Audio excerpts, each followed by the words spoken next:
Howdy, everyone. Welcome to Dark Crossing Part 3. Hi, Belfie. Hi, Lucy. I see you right there. You can't hide. Hi, Sue. Welcome, welcome, welcome. Part 3. We're back at it again. Wacky fun times. As you can see, they have tokens now. Now they're their actual characters. And I was very excited. Let me double check, because I want to give the right information on who made it. Because they did a phenomenal job.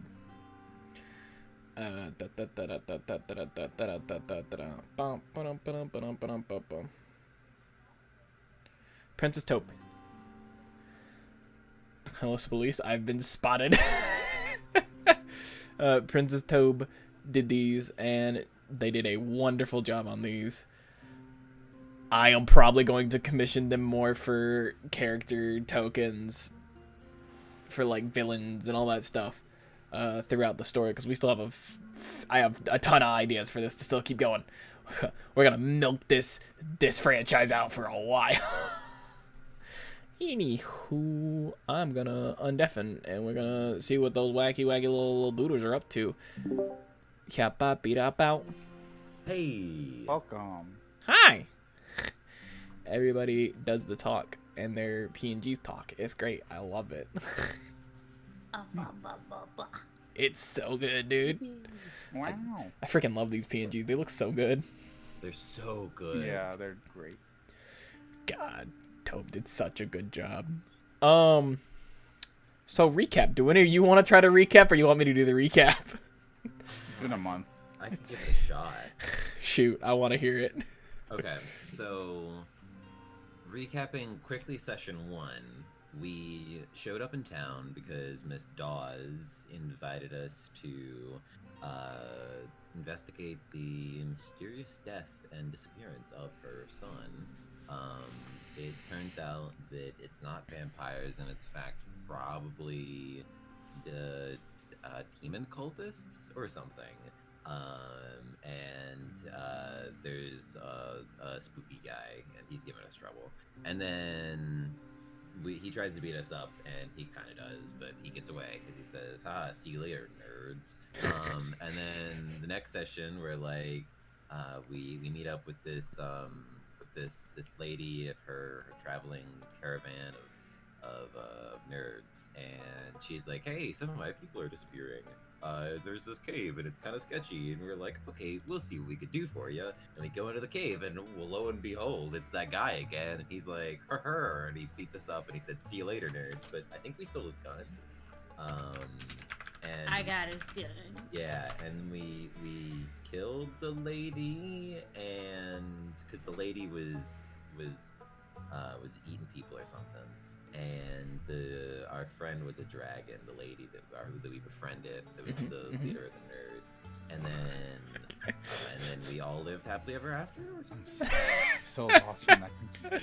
I was there, and I'm so lost. So you got the first part right. The second part was also right, but you missed out some details. Y'all's friend in the second part was named Abigail Winterlocks. A woman of pale skin, white hair, deep blue eyes. And when you got there, she was asking for your help because a few of her members of her party, the little caravan that she's leading across the mountains, disappeared.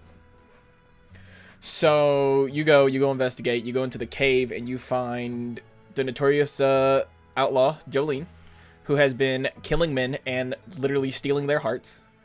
Like, physically cutting their hearts out. A weird sacrificial place, and the Dark Drobe figure again. After a very long and a little stressful battle, the Dark Drobe man had disappeared, this time without his rifle. Now Echo had the rifle. The party was all banged up, and you got to see Abigail turn into her true form, a white dragon, and freeze the woman to death. Freeze Jolene to full death. Not half death, full death. Pretty badass. And through that, you guys got a level up, a lot of injuries, and a handsome little reward, too. As well as some, if I'm not mistaken, rings that Abigail gave you that give you a little bit of protection. Sweet. And so you all came back. You all rested up for the night. And it's about, it was a very busy, like, day, essentially. So, you all wake up around early afternoon, and you all start to come down because you're hearing voices down below. And in the main foyer is Miss Dawes, standing in her usual attire, discussing with two men that you have seen before. One, a bigger man, known as Mr. McClellan, owner of the McClellan Farms. And then the other, which you had also seen a week prior, Sheriff Dillons, the local sheriff of Dark Crossing. A local sheriff, too.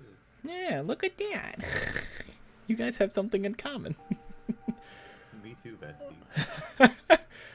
So, they're down there and they're discussing quite loudly, too. And you start to pick up parts of the conversation. Mr. McClellan looks over at Miss Dawes. I don't trust them. Ever since they got here, there's been issues. We haven't had any problems for years, and now they're here. And everything's gone amok. My barn caught fire. We lost some boys. You lost your son. I don't trust them. And Miss Dawes is trying to calm him down. The sheriff over there, stroking his very large mustache. She's over here. Well, they're here to help. I asked them to come here, and they have done good. They took care of the notorious bandit that was around here, Jolene. And he cuts her off. I don't care. The law would have gotten to her anyways. She was on borrowed time. They're causing too many issues, and now we have him coming back. And that's when Miss Dawes sees you all and raises her arms out to you, and she's like, welcome, good morning, or afternoon, I should say. Do you all rest well? You look better? Yes, we did. And with all due respect, trouble seemed to have preluded us when we got here. It was not us that brought it to town. It brought us to town. I just like Mr. McClellan just grunts. And as Ms. Dawes starts to lead the conversation in another way so that it doesn't seem like you guys are getting ganged up on by this very large man. And he's not large as in like fat cat. Mm-hmm. He's large as in like very built. Like this man does ranch work, or he did ranch work, and he is still in shape from that ranch work. But as you talk, a younger half-elf woman enters the room. She has full curly brown hair and very vivid shining brown eyes. Like, you know how normal people's brown eyes have like a little tint of shine? Hers are like a very close to amber but still brown. And oddly enough, Kingston, she looks very familiar. So familiar. Like a favorite memory. A favorite recent memory. Oh. Well, howdy. She comes in, she motions to Miss Dawes, and in a quick instant, she's like, he's here. He's already here. He already pulled into town. You see Mr. McClellan just groan and roll his eyes. The sheriff kind of just lets out a deep sigh.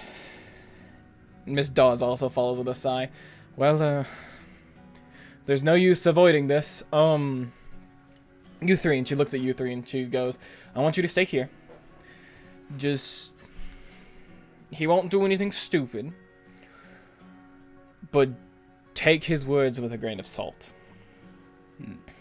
And as she says that, you hear a voice, well, ma'am, I think you're very kind about those words. And entering, hold on. No worries.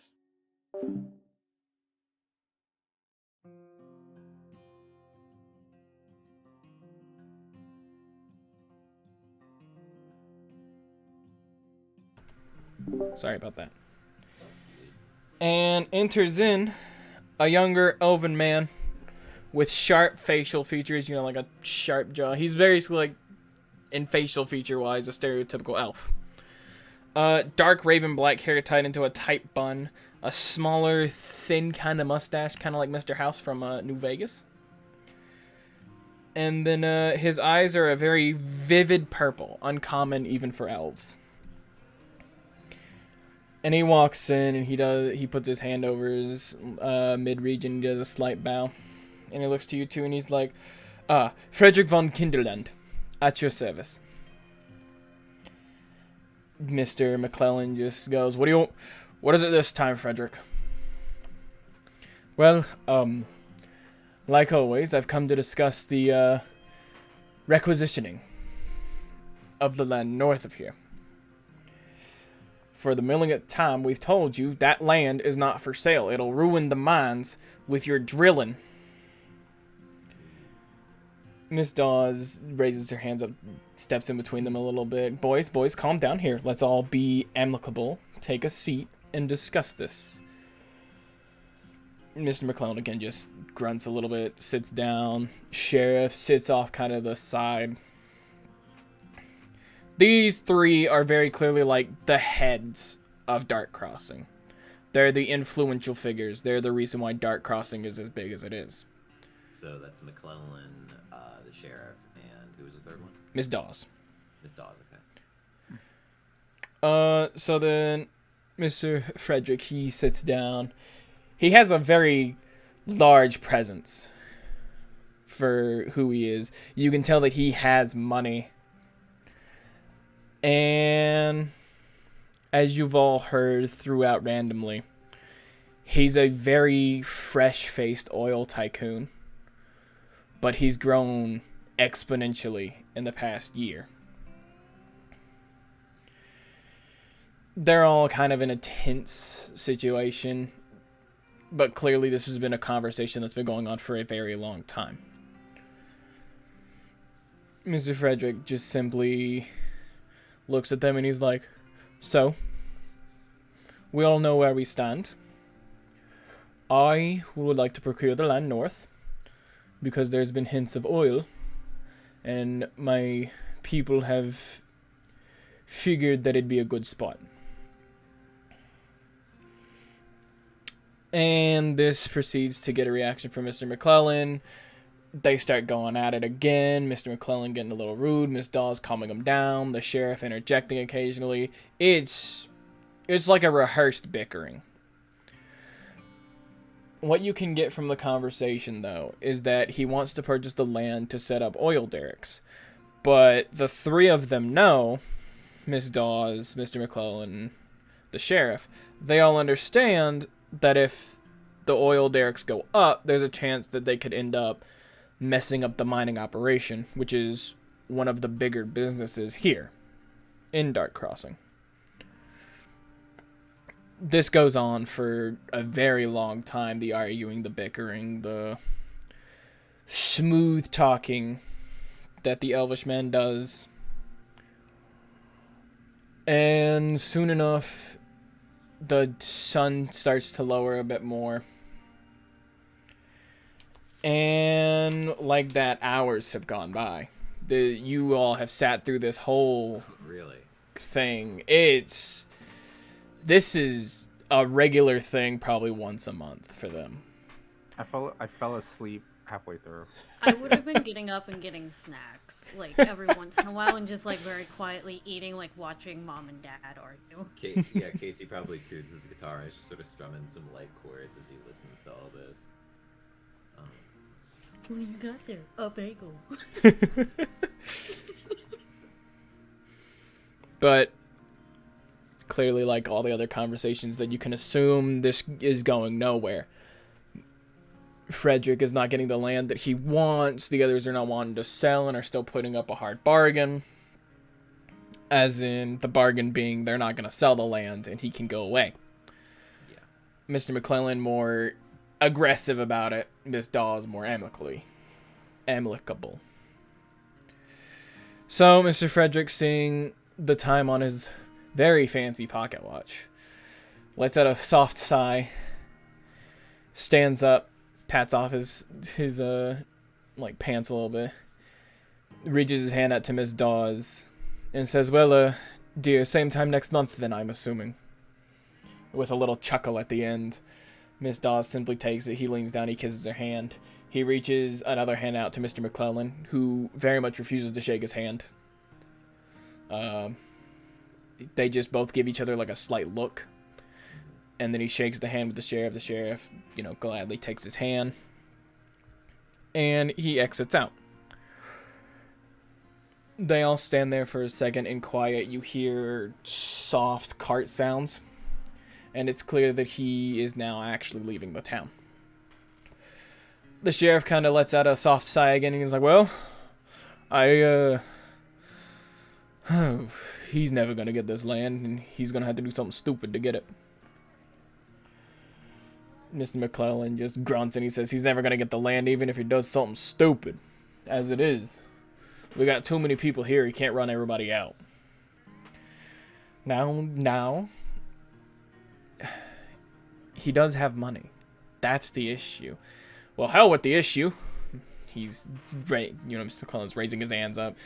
Very animated at this point. He wants it, he ain't getting it. That's the end of the story. And that's the shit. And Casey will step in. He'll say, what do you think that this man is willing to go to get what he wants? Well, Ms. Dawes starts up. He's a very well-off businessman. All because he knows what he's doing. Oddly enough. For such a younger man like him, in this industry, he's undercut oil prices in some areas, bought out competition. Trouble always finds a way around him. And everyone knows it. To where after 2 years, this would be about last year when he started to grow, people just gave up. They knew that he was a force that was going to get what he wanted, and they just sold it to him, whatever price he wanted. Us, and maybe a few other towns, are the last ones that are fully going to stand up against him and not give him the land he wants. Because it would put a lot of people out of business.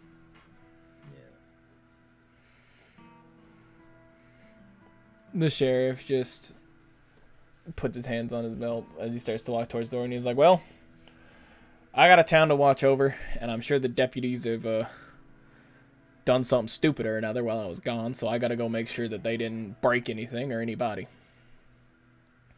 So he gives you all like a slight wave as he starts walking out, and he exits out the door, the attendant opening the door for him and then closing it behind him, the same attendant as earlier. Mr. McClellan then gives a look to Miss Dawes, a sharp look, like there's something that needs to be discussed. And Miss Dawes clears her throat and she's like, well, if you could all give us a little bit of time to have a conversation. Head over to Swift's bar. Yeah, we'll do that. But when I get there, I'm gonna this is just how I imagine that Casey does it. He's just sort of walking away, and he's getting his guitar, heading to the place, and he starts playing a song, and sort of writing some stuff down as he gets into the bar, and they do like the symbol of an eye and keeps playing, and I'm gonna cast Arcane Eye to listen to what they're talking about. Okay, can you read me Arcane Eye just to see if there's anything that I need to do? Arcane Eye, or it's not Arcane Eye, Clairvoyance. Sorry. You're good. It is you create an invisible sensor within range in a location familiar to you, or in an obvious location that is unfamiliar to you. The sensor remains in place for the duration and cannot be attacked or otherwise interacted with. When you cast a spell, you choose seeing or hearing. You can use the chosen sense through the sensor as if you were in its space. As your action, you can switch between seeing and hearing. A creature that can see the sensor, such as a creature benefiting from the see invisibility or true sight, sees a luminous, intangible orb about the size of your fist. Okay, where in the room are you putting it? I am gonna... Is there like an oil lamp or something? Oh, yeah. yeah, I'm gonna try and like put it there so that if there was somebody that was able to see it, it would just sort of look like the lamp got bright. Okay. Hey, it's worth something. Anyone else? Anybody else? Just gonna. Oh. I'm sorry. No, you're What good. were you You're gonna good. say, Justin? No, you're good. Okay. Because right now, currently, we're just basically scoping the place out. Yeah. Well, no, you're just going to the bar just because Yeah. her, and Mr. McClellan are about to have a private conversation. Yeah. I wanted to say earlier when she had said bar, I would have snapped immediately out of out of sleeping and go bar, and immediately get up and go to the bar. Hey, drink and fist, man. Echo? Are we scoping? Is that what we're doing? She just told you guys to give them some privacy. Yeah. Which It's up to you if you want to scope or Okay. not. In case he is thinking others. yeah, this might be something we want to listen to. I might have an idea. You gonna tell the class? So, hello, I am a Pact of the Chain warlock now. Mm-hmm. I can cast Find Familiar. Sure, true. Okay. Okay.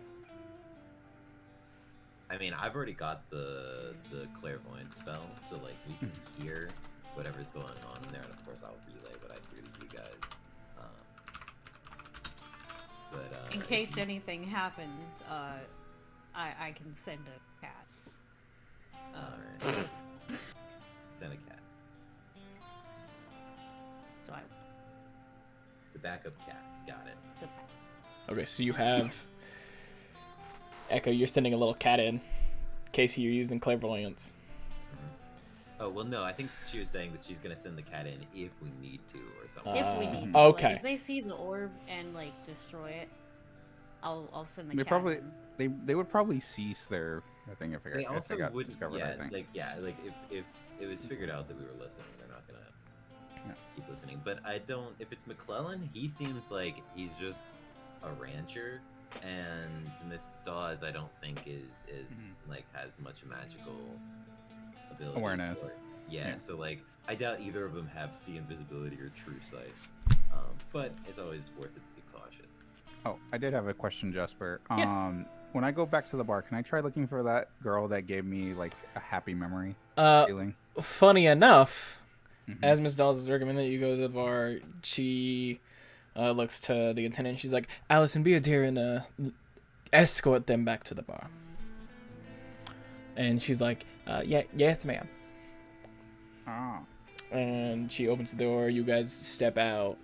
She shuts it and locks it. And then starts walking with you guys to the bar, to Swift's bar. Do I have any sort of familiarity with her, like her voice, or even like the vague shape of her? She looks very familiar. Okay. Like, again, like that happy memory. But her voice is a little different. Her voice is a little bit more timid and a little bit more drawn. I would begin by trying to chat her up and be like, "Hey, so have you ever been around Nuevo Laredo?" No. I'm usually around here. I grew up just east of here. Ah, never traveled. No, my family never really had money to go traveling, and things got worse when my sister disappeared. Sister. Yeah, we were twins. She looked exactly like me. Is this separated at birth type deal? Did she get kidnapped? No, she kind of just disappeared. Let's see. She thinks about it for a minute. I'm 26, 27. So that was about 10 years ago? 9 years ago? When she just kind of disappeared one day. Huh. Funny, because you remind me of someone that I ran into back in... It's fine. Her eyes kind of give a little twinkle, but then she just quiets down. She's like, oh, I'm sorry. And she goes back to like a slightly meek form. This girl's meek. She's small for her size, like for like a general half elf. She's like small, skinny, very meek, and timid. So Casey, you are the only one that's able to view this situation, right? Yes, I'm tuning in. All right. Welcome back to Radio Casey. Hi. Tonight on Radio Casey. Oh, it goofed up. You're not here, but Echo and Kara and Kingston are here. How does that work? Let me refresh. Hold on, actually, let me just... Did that work? That worked! Say something. Yo. Hey, there we go. All right. So you summon your clairvoyance, and the orb appears in one of the small lamps right beside the couch. Are you seeing or are you listening? I'm listening. All right. So you're hearing the crackle of the small flame, but you can distinctly hear their voice. I still don't trust them. Again, ever since they got here, it's just been one thing after another. My barn got destroyed. The boys started disappearing. It's just one thing after another. I know, I understand. I get it. They're here to help. They've done good. I think they can, help find my son, figure out what's going on. You've thought a lot in the past. You thought when we were younger that a little adventuring would be good. You thought sleeping under the stars was a good idea. All those years. You thought dancing at bars was a good idea. We were still trying to keep low in some situations. Every time when you think, it always turns out wrong. And you goes silent for a second.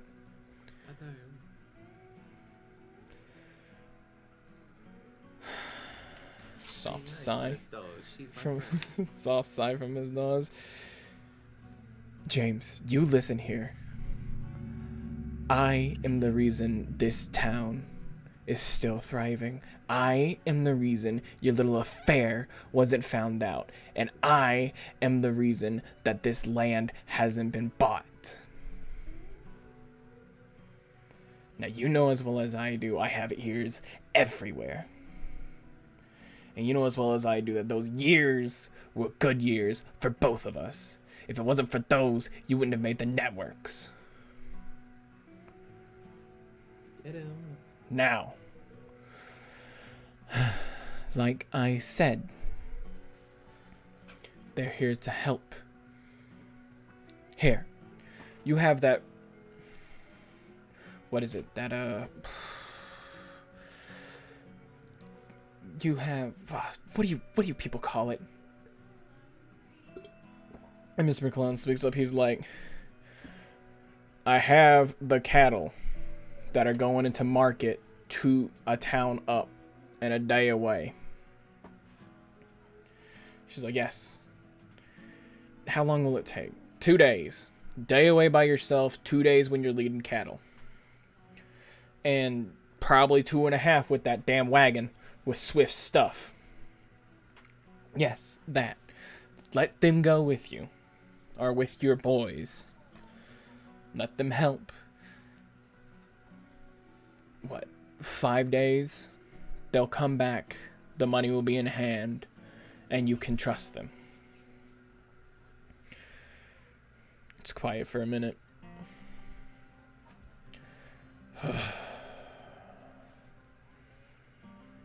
What if I say no? Then, James, I will make your days here those what do you say, 20 more years? A living hell. Because it's proof that you don't trust me. Silence for a little bit again. Damn it.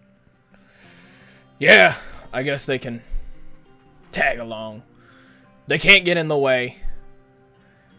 And if they mess anything up, they're out of this town. That's for me to decide. They are my guests. You hear soft grumbling from Mr. McClellan. A lock turning, a screen door opening, and then just kind of halfway slamming shut.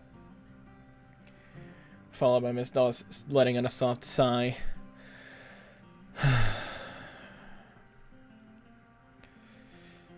Casey, you can come back now.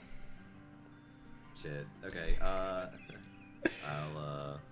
I guess I'll open, or I guess I'll head back over there and be like, it's weird. I felt like there was some unattended. Did you need something? Did you need something? Casey, you know I'm not a fool. Yeah. You know I have a way of knowing things. You know me, not one to leave a stone unturned, though. I don't like being caught without being fully aware what's going on. Well, you're in luck that I wanted you to hear that. Could you be a dear, tell the others what you heard, and then bring them back, please? Of course. And I'll go ahead and head back over them and I can get them. Hold on. There we go. Hi. Hello. Welcome back. So, as you guys are sitting there, you're hanging out. Swift is over there cleaning another glass. People are gathered around, drinking a little bit. Sammy's over there, shuffling cards like they always do. For you guys being here for about a week, maybe a little over a week, you pretty much learn most of the town's idiosyncrasies. Swift is usually serving drinks or cleaning up.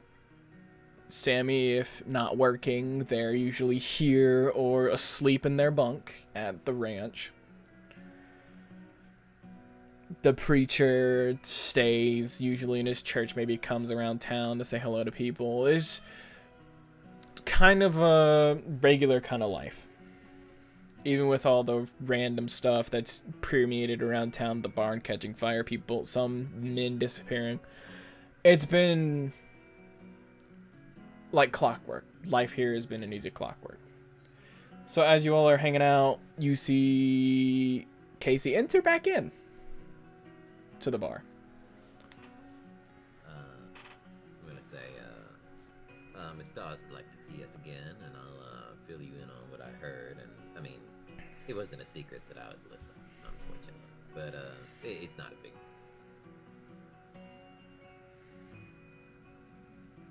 So what I heard was, I guess I'll say it as Casey.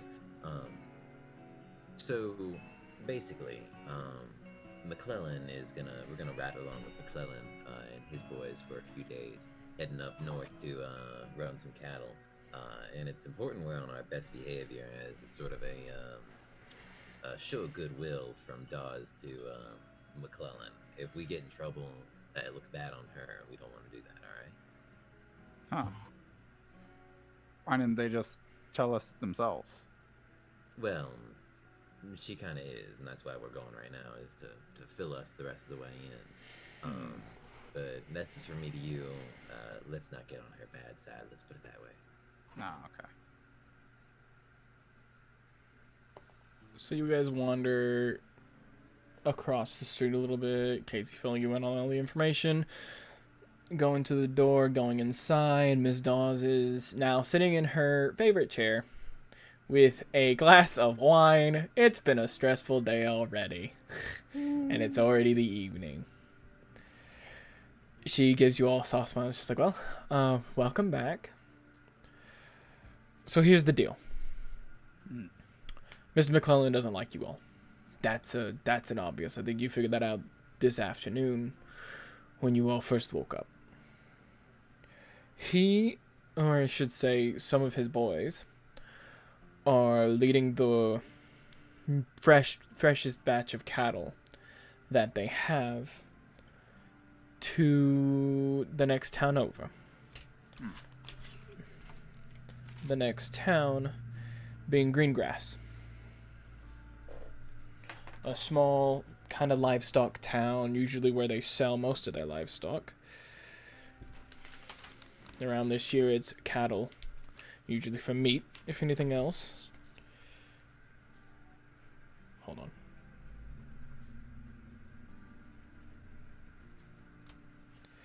And, well, you're all gonna go with, to show that nothing bad will happen. To show that if something bad does happen, you all can mitigate it quickly, as you have shown before. You are to get there to the farm at 6 o'clock in the morning and be ready for a long 2.5 days.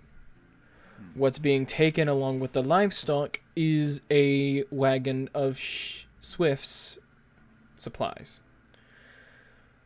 I use this word supplies loosely because if people found out it was his shine, they would rob us very quickly. Because the local towns really love it. So much so the bandits also love it. Either way, to go there, you're not to cause any trouble. Be on your best behavior. I'm sure Casey already said that. And remember to not mess this up. Don't worry, Miss Dawes. We'll be sure to mitigate the heck out of any bandits. She gives Trouble it. is I lean- not my I lean- middle name. I lean over to Casey and ask, "What's mitigate mean?" Means deal with, Kingston, deal with. She gives a soft smile and even a little chuckle. You all do fine, I know you will.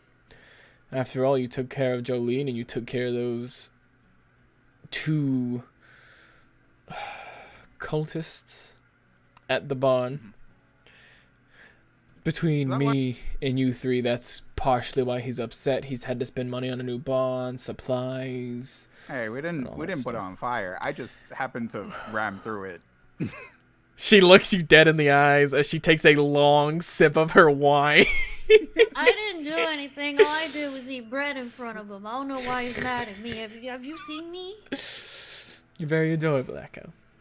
Now, You have beef with a little guy? For shame. I'm For gonna make shame. deals with his cows. so I'm assuming you all are gonna go ahead and turn in. Is there anything you want to do before you turn in? I'll be right back. One last round of gambling. Oh my god. Alright, I need you to roll a d20. Yeah. Oh yeah, that's another thing that I need up a dice roller. I used to roll the dice. Alright, DMCA strength, let's go. Yeah, roll a d20. It's rolling. I forget how slow D&D Beyond is. It's all good. I'm just gonna pull it up on Google if that's okay. Yeah, 12. you're good. Got 12. You got a 12? Yeah. Alright. You play a few rounds. You know, you go back to Swift's bar. Sammy's there. Sammy gives you a cockeyed grin. And they go, you want in on the next round? As she's already dealing out cards to a group of random people that are now in the bar. The bar's picked up significantly since you guys left. Mm-hmm. You play for a few rounds. Are you betting money? Yeah. Let me see how much money I have. That would be under inventory. I have 120. Let's bet 40. That's gold. Right? Yeah. Okay. I'm back. Welcome back. I'm just gambling some of my money away. No, it's cool. I had to grab my charger for my headphones. I still had them on though, so don't worry, Yeah. I didn't miss. You're good. You're good. Remind me how much you're betting again. 40 out of 40? my 120. Yeah. You win some rounds, you lose some rounds. You bet a total of 40 throughout the few games. I'd say you made off pretty well. You made about 10 extra, so I'm at 130. yeah, you did pretty good. Okay. Not like, oh boy, I'm winning big, I'm wiping out the table, but it's like you figured out, like, you lost a bit, then you got back your money, then you got that 10, and you were like, I feel like this is the safest spot I'm ever gonna be at. You just called it there. See, when it comes to like, I guess, are the stores still open? Because I'd probably like to go shopping if we're leaving in the morning to get my shopping done. What kind of shopping?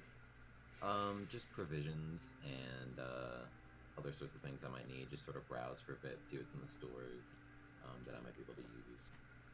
There is a general store. The very expert naming of Dark Crossing General Store. Yeah, it's just like a regular, like, small town kind of trader. General trader. You walk in, there's little shelves with little things on them. You know, some canned foods, some cloth. You know, just some little stuff. Stuff you'd find in, like, working towns. Behind. I would like. Oh, yeah. I was just gonna say I would like to think that the thing says Dark Crossing General Store, but it's, instead of cross, it's an X and then dash ing. Shit. All right, hold on. Let me erase that in my notes real fast and fix that. There we go. Write that down. Write that down. Write that down. You walk in. You know, you see the shelves and you hear a little ding, like a little bell. You look up. You see that there's a little bell tied to a little string tied to the door. It's very wacky. It's very silly. And you hear, yeah, customer. And you see behind the counter first little little claw paws grab on to the side of the counter, and then and you see a small, like, dirty amber scaled kobold. Oh my goodness. He's a little guy. He's got like little overalls on with a little apron. Oh my god. Hi. How could I help? Well, little fella. I'm looking for some trail rations and other stuff I might need for a bit of a ride out to the north. If you can hook me up with some of that stuff. As you're talking, he does that little wacky little lizard thing where he licks his eyeball. and then he looks down for a minute, thinks, taps his little claw on his little snoot chin. He's like, ah, yes! And then he, like, hops off from his little stool. He waddles around the counter. He's a little guy. Even for a kobold, he's kind of small. And you notice the scaling around his face and around, like, the tips of some of his scale are, like, slightly gray, like a dark gray. A clear sign that he's a little older for a kobold, which is very odd because, as everyone knows, kobolds, they're small. They don't really last long. Yeah. They're very susceptible to a lot of things. But he kind of waddles around, and he goes over to a shelf that's along the wall, and he's like, ration, food stacks. And he points up to him, and it's like small tins of like biscuits, cans of like canned fruits, veggies, like the small little square tins of like corned beef. You know, just general snack foods. Just thinking to myself, I feel like Casey, his signature dish would be like biscuits and gravy. Right? Like that's what he makes. Biscuits, sausage, gravy. That's what he makes when he goes out on like every morning, or like not every morning, but normally that's his classic. He'll get out his biscuits. He'll cook up his gravy and everything. So he's gonna get the stuff to make that. Okay. Like enough to feed our little me and the other two. It's easy enough. You know, the tins of assorted biscuits, they're not really ready to cook biscuits because they're already technically cooked. It's just like a small little block of biscuit that you just cut up a little harder than normal. He's very easily able to get like a small thing of sausage, like a small I'd love to sausage get tin. some, like, a little bit like more expensive like spices or something for the sausage and the gravy. Like just as sort of like a nice thing to do for my friends. It's a little harder to find, but you do find, of course, salt and pepper. That's always you need that. Yeah, you know. You do find some like nicer spices, but those are like a little bit more expensive. But the important thing that I actually need to ask you is this what kind of like what are you using for the gravy? Are you using like you want to use like pig stock? You want to use like chicken stock, like beef stock? How you want? Probably. Well, it would probably be what he's using is the like he'll cook the sausage up, and then he'll use the. Mm-hmm. Yeah. Mm-hmm. Okay. Good. Great. So you don't need anything else besides the sausage, the biscuits, and a little bit of the seasonings. And also stuff for my horse Risky. Good old reliable Risky. I'll get some like little veggies and fruits. Yeah, exactly. Yeah. Maybe even some treats for him. You're able to find all that. The koal is very helpful. Like, I imagine he's like walking me around by like pulling on my cloak, like taking me to the things that I need. And I've got like a shopping basket in my And then arm, doing I'm like a just, small grabbing jump it. at the shelf, like pointing at it because he Yeah, can't really yeah. reach up. You find like the general stuff that you need. The spice is a little bit harder to come by, but you do find like some general spice. That comes out to be about 5 gold. That's cool. And then also I ask him if he, hey there, little guy. You got any potions by chance? Something you keep around here? Like ask. And he like waddles off to the back. And you going into this building, you saw that it was a 2-story. So you hear him like waddle behind a door, then step, little footsteps sound like they're going up, and then little steppies above you, and then you hear and then you hear 2 sets of steppies coming down. And the little kobold opens the door, and then behind him is kind of an older, smaller, dwarfish woman. Gray hair and a braid. When you say smaller, do you mean like smaller than the kobold? No, she's a dwarf. Okay, She's bigger than just the making kobold. Sure. Just to make But sure. she's a dwarf. She's smaller than you. The phrasing, it was just like smaller, boy. Yeah. But yeah, dwarven woman. She, I'll say, how do you do, ma'am? Hold up. She's like, hi. My name is Elizabeth. That's it. I was not lucky enough to get a last name. Didn't know my family at all. Ah, terrible tragedy it is. Oh, well, it is what it is. What were you looking for again, dear? Healing potions, if you, by chance, keep them in stock. She looks at you. She looks at the small, like, little, like, woven basket that you have, seeing what you have in there. For you or for an animal? For human consumption. Right. Human and humanoid. All right. And she steps over behind the counter and she shifts around a little bit. You hear like some small clanking. The kobold is like standing there, like wide-eyed, just looking down at her hands. You can't see what they're looking at, but he's like invested in whatever she's looking for. And then eventually she pulls up like 2 bottles. The classic like red kind of liquid. Hold on, I have to remember how much stuff costs. Life is pain. Dude, D&D pricing is so weird. It is. It's really weird. Like, I have to generally like change the pricing, but I do want to see like, because each potion has like Standard, like healing potion is 50 gold pieces. yeah, that's a just- little pricey. Yeah, that's what I always think. Like, I normally rule them as 25. But of course, at your discretion.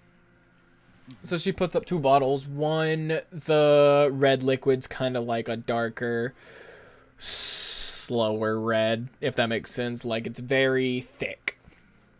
It's thick like Pepto-Bismol, but it's a dark red. Then the other one is a slightly bigger bottle.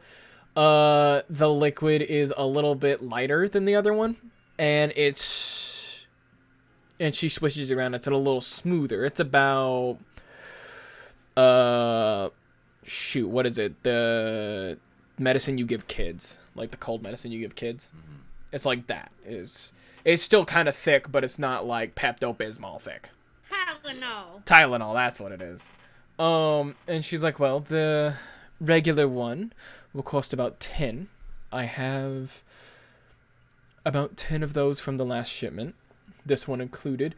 And hold on, I have 50,000 tabs. The greater healing is, I have 3 of those. Those are going to cost 20. Okay, I'm gonna get, well then, ma'am, I'd like to take 3 of your standards and 1 of your greater, if you wouldn't mind. She leans down behind, but the small little kobold's already there holding 2 more of the little, like, the regular bottles. Oh, thank you, Amber. And she takes them and she sets them on the counter and she's like, all right, that comes out to be 50 gold for these. He'll get out his coin pouch and dole out 50 pieces and hand them over to her. And you see the kobold, like, with its hands, like, reach into a small pocket because you had given it the money earlier and it stuffed it in a little pocket. It reaches into his little apron pocket and pulls out that gold. She gives it a little pat and she's like, thank you, Amber. She takes the gold from you and from Amber and stuffs it somewhere behind the counter where you clearly can't see. And she kind of, like, puts her hands up on the counter. The counter is very much built for her height. I was thinking. Yeah, but the kobold is still a little guy, and so they struggle. He struggles a little bit. Anything else I could do for you, dear? Not that I can think of. It's been a pleasure, and I'll see you around. I'll put my hand out for a handshake. She reaches her hand over the counter, and she gives you a hand, like a hefty handshake. Like, this is a good handshake. Like, you wouldn't expect this from a little woman. Yeah. Little woman, probably about in her 50s, but it's a good handshake.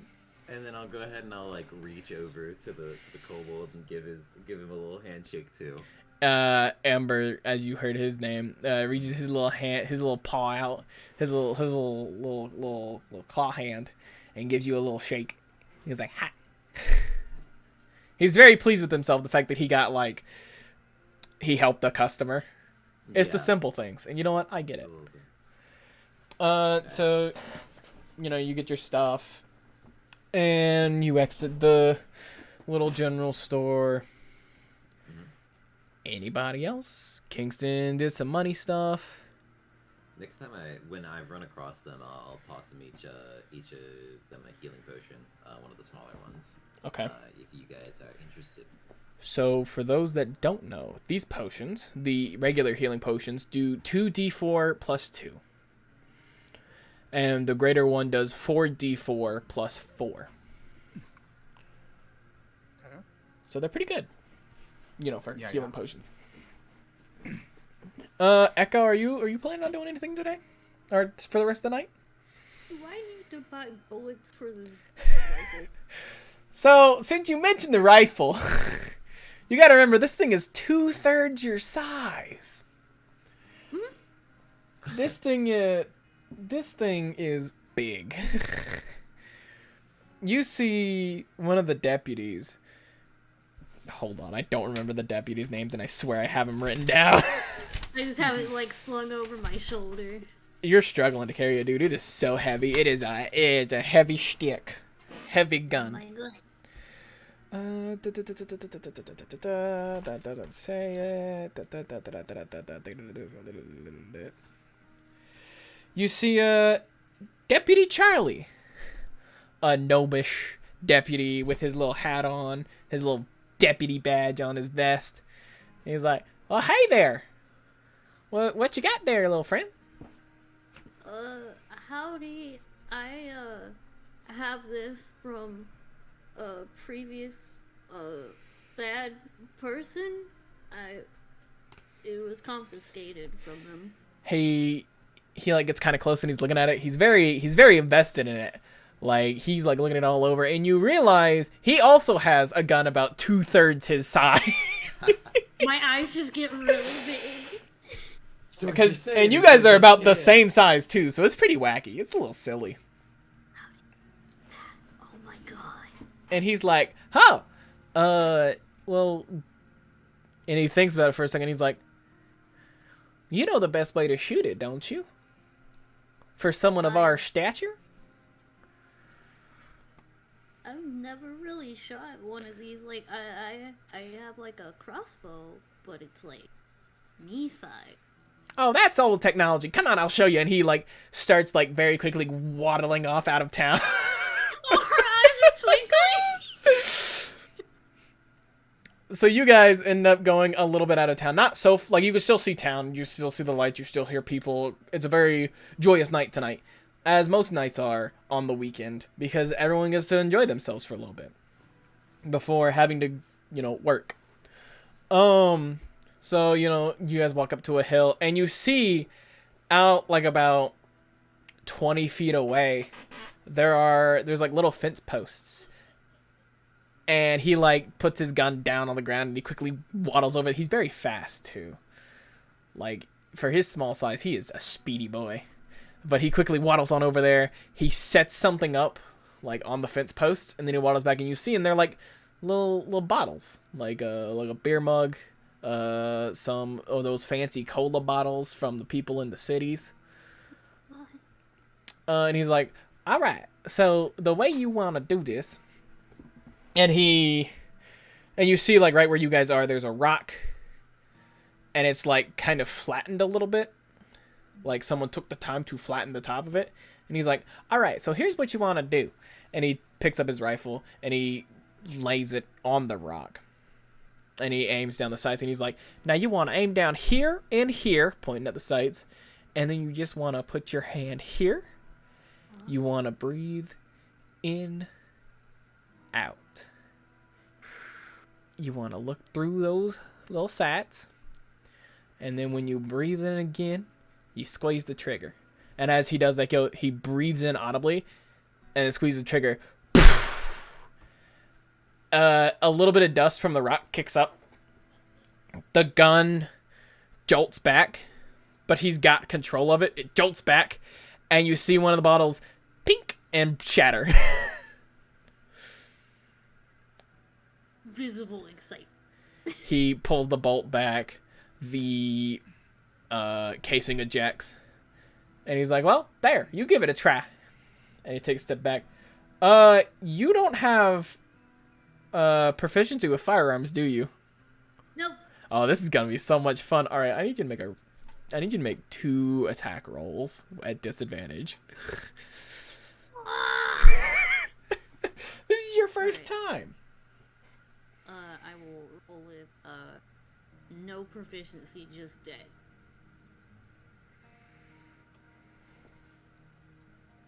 That is a 16. The other one was a 21. Jesus Christ. So you take a second. You do as he says. You aim through the sides. You breathe in, out, in, and you follow just his motions. You pull the trigger back with your finger. Not really understanding what he means by squeeze, but you're just like, yeah. The shot kind of like makes you jump a little bit because you're not used to that being that close. Your crossbow is a little silent guy. This is loud. This is the opposite of what you're used to. The dust kicks up. You're not used to the recoil, so you're like put back a little bit. And you wait a second. Not even a second. And you see the mug shatter. Well, shoot. That was pretty good. I've never done this before. You're doing great. Now, ammunition's a little costly, I should warn you. Especially for something like that. We've kind of got the same rifle, just yours looks a little fancier. You gotta be careful. With our size, you gotta stay leaning against something, either laying on the ground or leaning on a rock or something like that. Because if you don't, it'll kick you and you'll end up on the floor. I have learned that multiple times in my life. But keep it clean. The gun, I mean, not the fighting, but the gun. Keep it clean. Don't get water near it. That's not good for the gun or the bullets. And he's like, he's thinking a little bit, and he's like, don't point it at your friends. Only things you want to not exist. Oh. Yeah, because that thing's dangerous. And if you have something loaded in there, yeah, ooh, that's bad.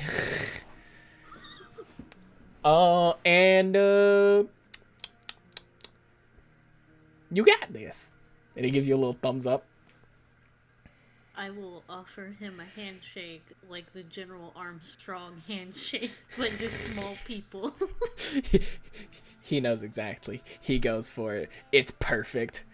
If there was anything else more American, sorry, North American,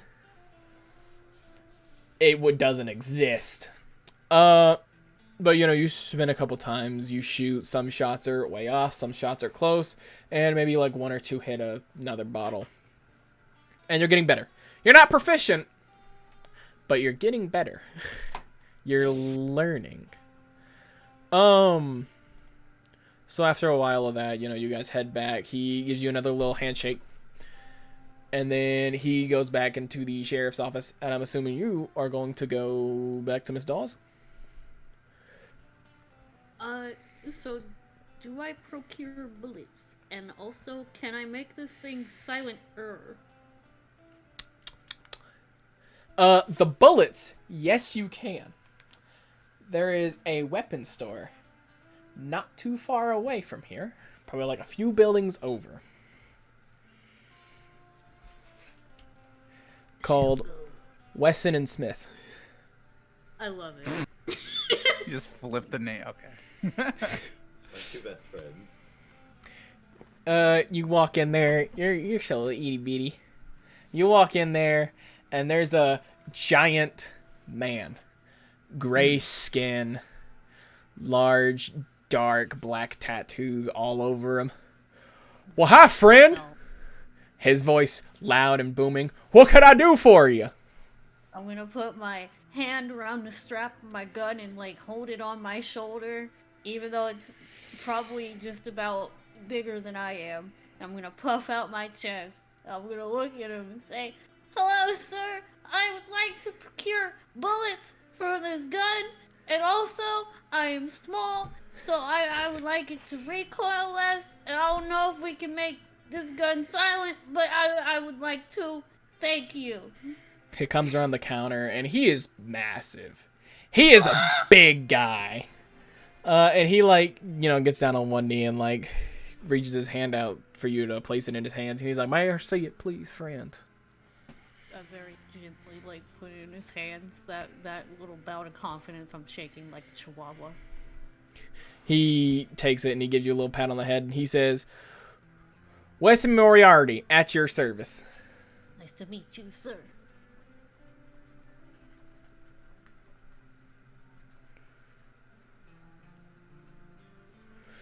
And he stands up, he walks over to his counter, he sets it down, he looks it over, flips it over, pulls the bolt back, looks down, and he's like, "This is a real good rifle you have here." Thank you, sir. I was almost killed with it. And he gives you a look. And he leaves it at that, and he looks back down at the gun. And he's like, "Well, I do have ammunition. Ammunition is very costly at this part because it's real hard to get ammunition out here. I'd say about," and he puts a box on the table, and it's about 25 bullets. I'd say this will cost about 10 gold. 10. Counting. So he takes it and he slides the box closer to you so that you can reach it. Now, as far as the kick, that's very hard to do. This rifle is, of course, 2/3 your size. That's probably something you're going to have to get used to on your own. I could figure something out, but I'd have to keep it with me for a little bit. Probably about a week. And as far as the silent goes, that's just something I can't do. That's something nobody can do. These things are meant to be loud and proud. Magic. A little bit magic. I don't know. Some some twinkly magic boys out east say they can, but I'll believe it when I see it, if you know what I'm saying. But beyond that, I can help you with the recoil just a little bit, but I need it with me for about a week. And that will cost about 100 gold. I have 95. He puts his big hand to his chin and he's struggling a little bit.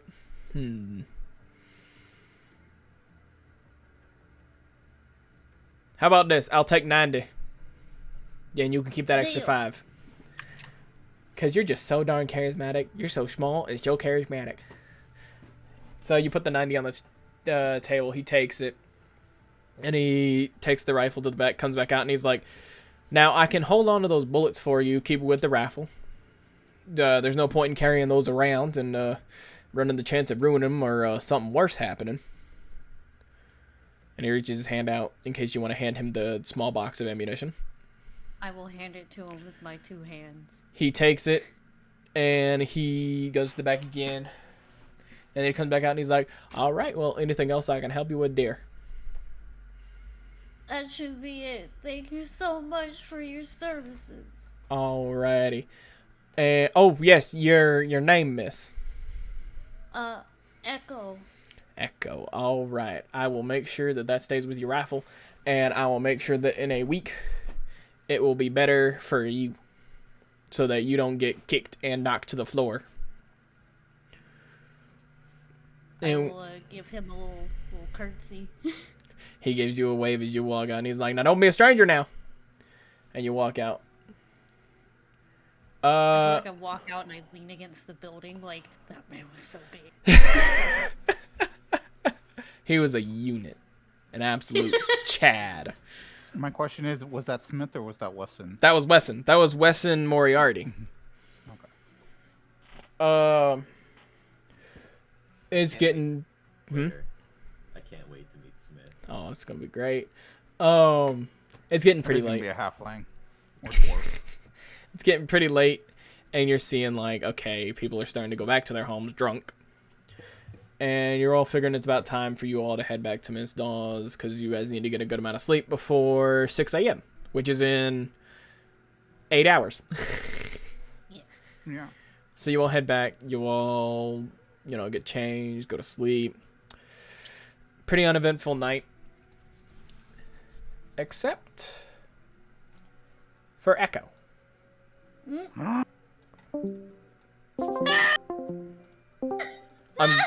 I'm glad they picked up that small screen before I had to exit so that Fugi would work. As you're sleeping. I'm going to sit here and be like, no, they're drunk. They can't mug me. I don't have any money. I'm broke. As you're sleeping, your dreams are permeated a little bit. There were nice little dreams, nice little changeling dreams. Dressing up as different people, doing a little wackiness. But then you see a figure. A familiar cloaked figure. And under the cloak, all you can see are bright red eyes with a fire burning inside. Then you see flames all around you. You hear a hiss, distant at first. Then it gets louder and louder. And as it gets louder, you feel your body getting constricted, tighter and tighter. And as you feel like you're about to pop, you wake up in a cold sweat.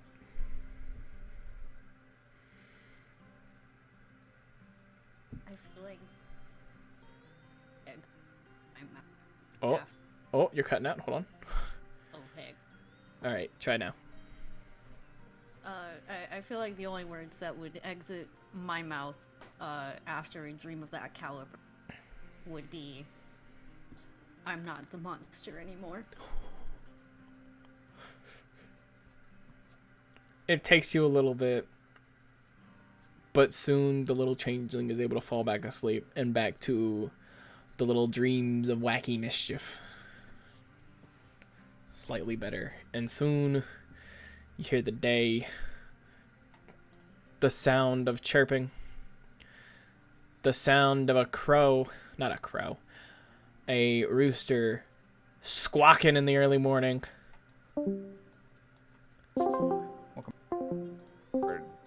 There we go. I always have to exit so that Fugi actually updates. Jasper, what's your opinions on Diet Dr. Coke? Diet Coke. Not bad. Okay.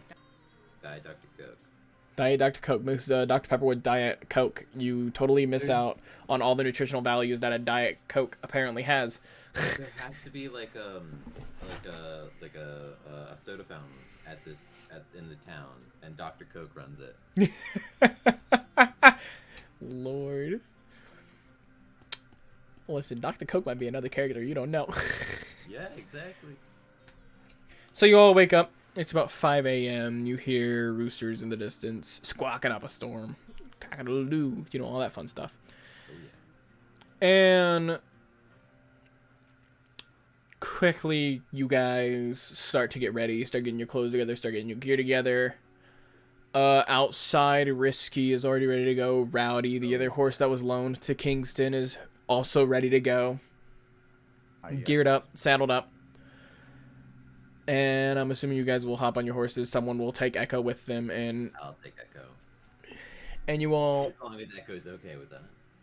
I hop up, I pat the pony. Let's go. And you all make it over there. As you see, there is a large pen separate from the fielding. You know, how some of the crops are separated by fencing. This is a full-on pen just stuck to the brim with cattle. Steers and heifers. See a couple guys gathered around. Some sitting on the fence, some smoking, some standing off to the side, some checking on horses. There is in total about 6 guys. They're all, you know, goofing around, goofing and gaffing, enjoying their time. Having a chortle. You see a cart off to the side, and you see Swift putting jugs in. This is his shine cart. This is a cart that one of the boys will be driving so that they can sell it all in town so that Swift can make a fair bit of money. Because, again, you got to remember that Swift shine, it's so fucking good. And after like a minute or two, soon a familiar face comes out. I have multiple pages to flip through. I have a lot of pages to flip through. And you see a familiar short man with a thick, dark mustache. Head hand Richie. Yeah. He steps out and he's like, "What are you boys doing? Get to work! Come on! They ain't gonna train themselves over there. They ain't gonna get over there themselves. They ain't gonna sell themselves." And on that, the boys like jump. They all start getting ready. They all start going to their horses. They all start climbing on. And he walks over to you guys and he's like, "Well, you're going along with the boys. They're kind of stupid, but that's all of them. But these are the trusted ones. These are the ones that work for us full time." Now, some ground rules. Stay with the group. Little one, you do not get off of the cart or the horses. You could get trampled easily. If the event of a stampede, you all will stay back and let the boys take care of it. If the event of bandits or whatnot, desperados, anything like that, you 3 will take care of it. And the boys will get the cattle to safety. Although it should be fine, should be fast, should not be an issue. Any questions? Nah, none, sir. Crystal clear. I just blinked. Clear as the river I drink from. He pulls out one of his cigars, lights it real fast, and lets out a huge puff of smoke, and he's like, "All right, you all know where you're going? You all know what the job is. You know how much you're supposed to be getting. Money's already been discussed. That's it. Well, the boys know. Now, I Oh, you're expect... talking to them. He's talking in general to everybody. Now, I expect 9 people to come back. A-okay, right as rain. What if we come back with more? What if we make friends? That's what He shoots Kingston a look. I look over and go, no hostages, Kingston. I wasn't thinking hostages, but okay. Now, the trip is 2.5 days thanks to this cart. You're going to go into town. It'll be about the afternoon when you guys get there. Mm-hmm. You will spend the day there, the rest of the day, and then 6 o'clock in the morning you will all head back. With the cart being sold off, and the shine also. Should take you about a day and a half to get back from there. And he's sitting there and he's thinking for a minute. Everything should be fine. The trail should be safe. Mm-hmm. You all know what you're doing. And remember, 9 people better come back. And he starts to step off. He's like, James, you're in charge. And you see a half-orcish guy, and he's like, yes! One of the other guys groans a little bit. And with him walking off, James, a younger half-orc, hops on his horse and waves his arm in the air, and he's like, all right, boys, we're on our way. Let's go. As we're going, can I do a head count? Just to make sure there is actually 9 among us. Yes, there is 9 among us. You 3, and then the 6 other hands. One of the hands is on the cart, and there are 5 horses. I'll probably ride closer to the cattle, considering that I may have run cattle in the past. Yeah. with my horse. Yeah, this is pretty natural to you, but you still, he was very clear in the fact that you guys, if shit goes wrong if they stampede, you guys are stay out of the way. If there's bandits, you guys stay in the way. My thought is to show the other guys that it's not like I'm on my high horse, if you will. Just riding along like I'm there to help them and work with them. Yeah, I'll probably be right behind the lead of the cart.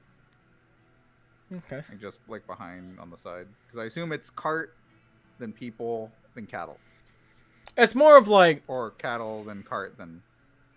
It's more of like cattle, because cattle don't give a fuck. They're just in a blob, just moving in a direction. The people around them making sure that they're going the right direction, and the cart's kind of a little behind because it's a little slower, but it's good enough to keep pace in case the cattle stop or whatnot. Yeah, I probably rear out the cart then, and then Casey would be in the front, and then Lucy, were you riding with either of us, or are you in the cart? I think I was told to stay in the cart. Either the cart or on a horse. Yeah, Okay. so you pick wherever you want to be. You can be with one of us, or you can be in the cart. I'll take the cart for safety. Just as long as you're not on the ground while the cattle are moving. Yeah. Doesn't know I can become. So you all... No, it's the fucking party meme where it's like they don't know I can shapeshift. You're all moving along. The first day's pretty uneventful. The skies are pretty clear, maybe a cloud or two, but overall it's fine. Point one gun at the cloud. Is that a vomit? It is. No. The first day is very easy going. You guys, the cattle stop at one point, so everyone stops to eat up a little bit. Then you're quickly back on your horses to go. And soon nightfall approaches, and they find a spot where the cattle can just rest up. The boys are on a 2-person watch rotation. They've got the watches covered to where you guys can just relax around the fire. I imagine while we're relaxing, Casey's definitely playing some campfire songs. Oh, yeah. And trying to keep everybody C-A-M-P-F-I-R. Oh, yeah, so NG song. keep Oh, everybody entertained and And the boys welcome it. Not None of these boys can play instruments. But they're all just... Circle to ward off the sea bear. But you're all hanging around. You do hear, off in the distance, like a coyote howl. Or maybe even a wolf howl. Wild animals are still very much a thing out here in the West. Even in the East, they're still a thing. But it's nothing, like, distinct. Like, you don't hear any, like, small wyvern cries. Which are sometimes a plague here in the West. Like emus in Australia. I was just thinking about that one spell that I have that does a notable amount of damage. Has a massive boom that it could be troublesome. Maybe just a little bit. But you all find rest. It's pretty easy enough. Everybody wakes up early in the morning. Sun hasn't even risen yet. Or it's like right there on the cusp of rising. You see the bright orange hue in the sky. There are more clouds. It's starting to get a bit more cloudier. James looking around. Well, I hope it don't rain before we get to town. That'd suck. Anyways, let's go, boys. And so they all start off again. Same as the other day. Pretty uneventful. You might see animals skittering about. Some deer peeking their heads up and then immediately running away. This is very calm.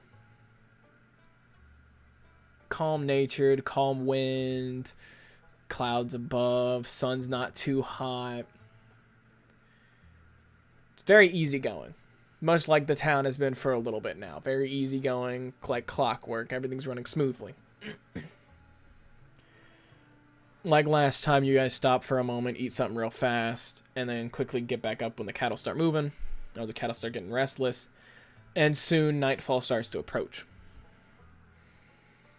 And the boys are starting their watch again. You all start, Casey playing his music, everybody hanging out, having a good time. Then you all start to doze off a little bit.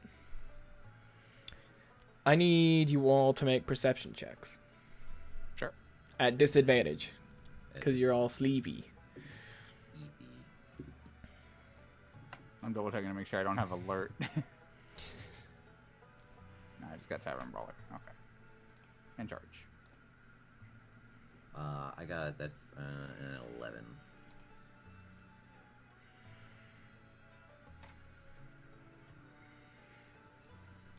Echo.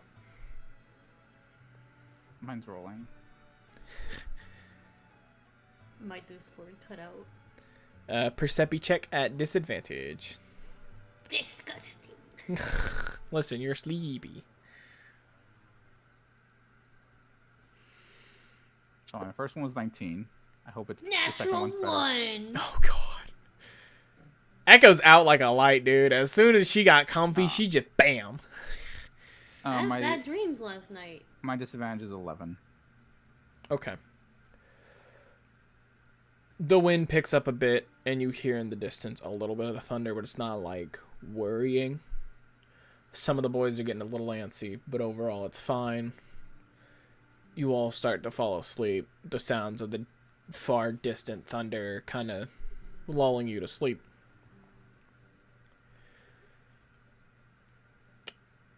I want you to all roll a straight D20. Yeah. No whammies. 3. I just said no whammies.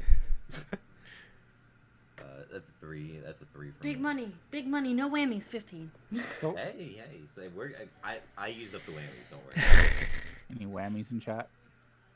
Can we 14. get some whammers? I got 14. 1-4. Casey, you're the first to quickly wake up to a large thunder crash. And everything's in a chaotic kind of motion. Uh-oh. I'm gonna, let's see, what's my plan of action? I'm gonna kick, Kingston. I'm gonna grab Echo and throw her over my shoulder and, run over to Risky and start. You see all the other boys are already on their horses, and they're going after the cattle. The cattle have started stampeding. James is the one in the back, and he looks back at you guys and he's like, "Stay put!" And he goes after. They're gonna try to get the cattle to stop, or at least make sure that they don't go over a cliff, over a plateau. I got spoke gold. I'm just keeping watch, making sure that I'm still counting 6 heads besides us 3. And yeah, as they're riding off, you see 1, 2, 3, 4, 5, 6, and then the 3 of you. So there's still 9. How many cattle did you say were with us? A lot. It's a very. This was a good harvest, essentially. So what you're saying is it's okay if some of them went missing. It'd be fine. I mean, that would affect the price. Just a little bit. Their job was the cattle. You know what they say, Jasper? Supply versus demand. If there's less supply, that just means we put the price up a little bit. I mean, right. Their job was the cattle. Our job is bodyguard and the dudes. Yeah.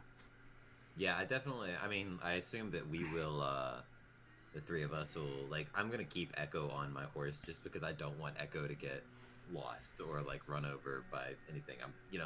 My first instinct, is to grab Echo and make sure that she doesn't get hurt. But I'm just gonna Casey. No problem. And just be sort of pacing around. Casey's very on edge right now. Another thunder crash in the distance, but closer. A howl. Closer. Let me share my screen so that you all can see. I don't like this anymore. And you hear softly steps on ground, grass, maybe on some sticks. Are you screeching? Hold on, I'm about to. I have to go through 50,000 things. Hold on. There are a billion things. There I am. It's up now. Nice. Ooh, earning tokens. And in the dim light, you see that you are starting to get surrounded by strange, cloaked people. 3 up on the plateau above you, about 15 feet up. I see. 2 to y'all's left, 3 to your right. One gentleman steps forward. He is not cloaked. Let me see if I was smart and put it here. I should be smart. I'm a smart boy. Maybe I'm a smart boy. I am not a smart boy. Shit, hold on. Be my brain waiting for it to be the guy coming back to take his gun so that I can tell him I don't have it. See a gentleman of humanoid persuasion step forward, hands together, wearing dark robes and what appears to be a old cross hanging from his neck. Small, but it's bright in a way. Guys, I think I found the dark crossing. Name drop now. Well, you all are a sight for heavenly eyes. And he has a kind of creepy grin on his face. And to your left, you see another man, big, bulky. This is a big man. Not Weston. Hold on, it's not Weston. You're fine. But he's a big, heavy bearded, shaggy haired man. His shirt's kind of in a V-neck, and there's just. He's a very hairy man. Hairy arms. He's a very hairy man. And the other folk are still in cloaks, oddly enough. Now, I'd like for the little one, and the priest-looking man points to Echo, to come with us. I don't know you. No deal. No deal. I only make deals with cows. Well, this is a spot we're in, because we know you. And we were told to come and get you. Now, our last time. You're going to come with us. Do any of Casey them Dad look stares him familiar? and says, "That's not happening." What'd you say, Echo? Do any of them look familiar to me? No. Not I- a soul. Are we on the horse? Yes.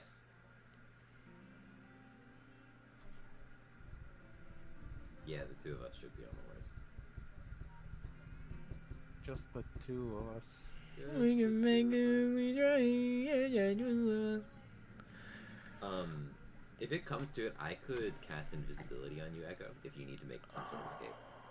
God damn it. I want to hop down off of Risky You do. so that Risky is not a target, Hold on. and I aim my Casey- short bow. Yeah, Casey's like gonna be like look at you, but he's not gonna stop you. So, it did not save some things. So, if you give me like 5 minutes. Because Yo, snack break? D&D Beyond hates me. Snack break. Let's go. If you want to go get snacks, go get snacks. You need to use the restroom real fast. You got 5 minutes-ish. Cool, yeah. My mic is still going to be hot, and their mics are still going to be hot if they want them to be hot. And then, yeah. It's hot. That's hot. Yo, that's pretty hot. I will stare this man down with a short bow as I go get more boba tea.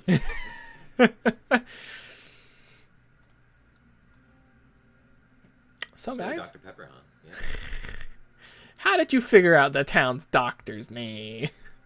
It's Dr. Coke. Yeah, no, I've been around. Oh, shit. Um, More like he's been around because he's bad at malpractice. Let's go.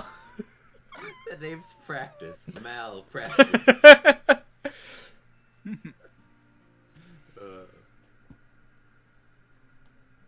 Lord.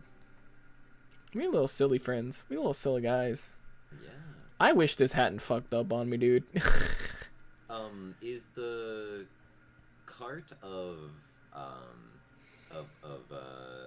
Shine still with us? Yeah, but it's like a little further down. It's basically at a point where you can't see it on the map. I mean, you can see it in real life, but it's like down. Yeah. In real life. Awesome. I.e., like I did not put it on the map. Okay. I forgot to put it on the map. My thought was, if it comes to it, I think I mean, they're not on horses, are they?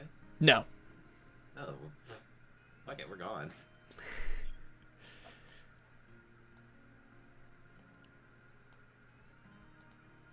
Sayonara. Sayonara, shockers. I really feel like they don't know I can shape shift.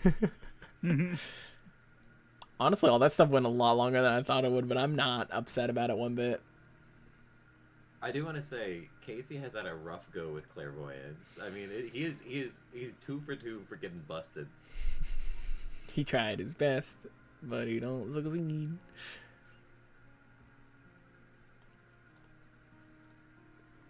God damn, I gotta remember what I did here, because I set these up like a few weeks ago.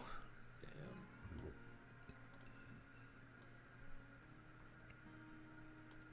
And planning your games really makes me want to work on my, because I have a like a cowboy themed game in the town of Red Brass that I was running for some friends of mine, but one of them moved for college, so we've been on break since then. Yeah. But it was a very fun game. I'd love to get that back up and maybe run it online at some point. Get some cow folks in for it. That'd be pretty fun. Yeah, no, it's a whole interesting story. And I had a lot of fun building the town out and the dynamics of the town. We love to see it. We love to see Western D&D. There was a TikTok that I saw. I think I sent it to Cara and Lucy, but it was somebody with the top text of me convincing my friends to do a Western style D&D game, and he's playing the song entrance for Borderlands 2. No, And it's just, and I was like, yo, this me for real, for real. Oh, Yeah. I see. You've got a group chat with Car and Echo and not me. That is on I get it. TikTok? Oh, I it get was on TikTok. No, it's Yeah, because yeah, Jasper sends me Yeah. like 10 TikToks a day. Listen, that's because I'm either in my car on lunch or in the restroom, all right? No, feel I bad. appreciate it. I've become a TikTok friend for one of, well, I mean, it's Instagram Reels, forgive me. For Oh, one of my man. friends. Hoity-toity But, over here. But I've realized that it's like, I send them at least 5 a day, and I'm like, I feel like it's getting excessive. I mean, it's not like bad, like, they're funny. It's not Nah. like I've got good taste, but, you know. It's fine. At least one of us does.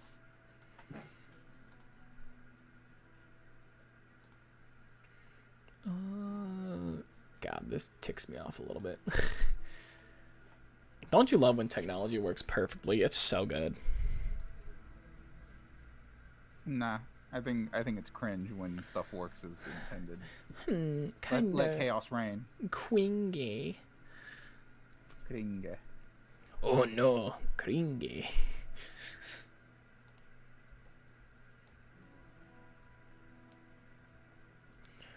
Alright, I think I just picked up Hypnotic Pattern with my level up.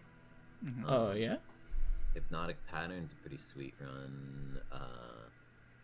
It's 30-foot cube that I can cast up to 120 feet away. And you create a twisting pattern of colors that weaves throughout the air inside a 30-foot cube within range. The pattern appears for a moment and vanishes. Each creature in the area who sees the pattern must make a wisdom saving throw. On a failed save, the creature becomes charmed for the duration. While charmed by the spell, the creature is incapacitated and has a speed of 0. The spell ends for an affected creature if it takes any damage or someone else uses an action to shake the creature out of its stupor.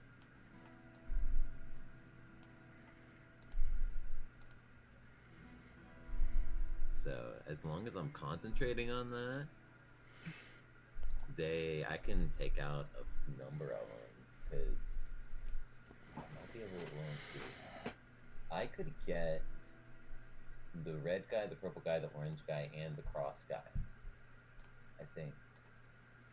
Because 30 foot would be... No. I find it silly you're I saying this know. while the DM's listening into the conversation right now. Yeah, I know yeah, the I'm whole paying attention to point- my stuff, but like The whole point is that, I mean, like, I don't want combats to have to take longer. I want you to know what I'm up to. I'm not trying to fight you. no, you are trying to fight me. No, I want to fight Jasper in real life and in game. Yeah. Pulls out a gun, you want that fight? Beat his ass in the retweets of Twitter. Oh lord.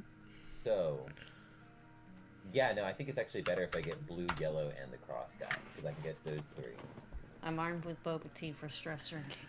Let's go. So, Lucy, our thought is that we have horses and they don't.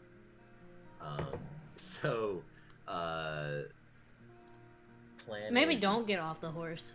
Yeah, maybe don't get off the horse. I'm thinking casting Hypnotic Pattern. It's a 30-foot cube that can basically incapacitate anybody if they fail to save. And I'm gonna get the cross guy, the blue guy, and the yellow guy. If it goes off, and if Kingston can hook up to he'll immediately take off while I'm casting that and try and, I guess, I don't want to metagame. Wait, I have message. I literally have, or what is it? Sending. Yeah, is sending? No, I have message, not sending. But still, I can, I can whisper a message, and only the 2 of us can hear it. So I'm just gonna tell you to get the cart hooked up, and we're gonna go towards where the rest of the guys ran off to, because we don't want to lose them. I will have my short bow trained on them if you want me to stay on the horse. I just don't want Risky to get shot. Yes, no, it'll be okay. That would be some risky business. Thank you. Yeehaw, yeehaw. If you want to aim for one of the guys up on the ledge, like red, purple, or orange, that'd be good, because if they take damage, they can get knocked out of the effect. I will aim for red. I have a question, Jesper. Is the token at the top a coyote, or is that like actually a werewolf? That is the big burly man. Okay. Oh, fuck. Can I aim for the big burly man? I thought maybe that was just an animal. After you roll initiative, haha! Should we roll right now? Yes. No, let's roll later. Let's roll after your turns, actually. I just thought Jasper was so busy. No, I had to roll like a bunch of people. So I went ahead and rolled them now. You said 21. There's my purse. I don't know you. I got a 19. I think same as Echo. Yep. You can go first, Echo. You're the main character here. Is your dex higher than mine? My dex is a +3, 16. You're first. Okay. I dig this music. Oh, it's gonna This is change. like- no, loop this shit. Nah. It's hard. Nah. It's gotta go to battle music. But this is pretty badass. Alright. I can't wait to hear some Hunt Showdown music. Oh, there's an ant. Get out of here, ant. Go, shoot. Sorry, I have a little ant problem right now. Monarch's also having an ant problem. Last night we discovered the Geneva Convention does not extend to ants. Gotta love it. Get that Clorox out and commit some unspeakable acts. He keeps leaving Chemical like warfare. soda bottles out to trap them with, and it's like, I don't think you understand. You're inviting them into the feel like- house. I feel like you're missing the point. You're inviting them in. They're bringing their friends. Sorry, I have like a lot of numbers to go through right now. Take your time. This is the one issue with building like thick encounters. Yeah. Yuck.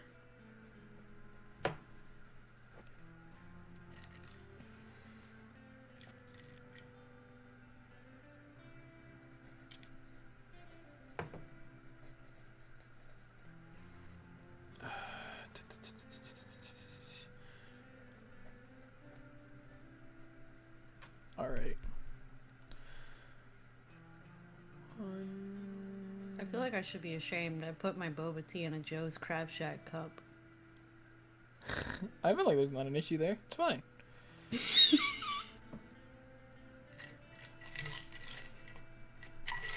And like that, I already forgot someone. God bless it.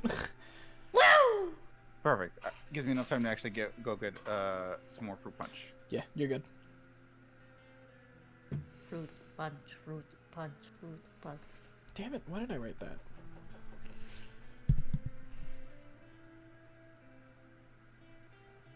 Your mom, your mom. Alright, she's probably watching right now. I don't know if she is or not. I don't know. That'd be cool. Hi Jasper's mom. We Hold on. love Cowboy Let Mama. me see. She is not.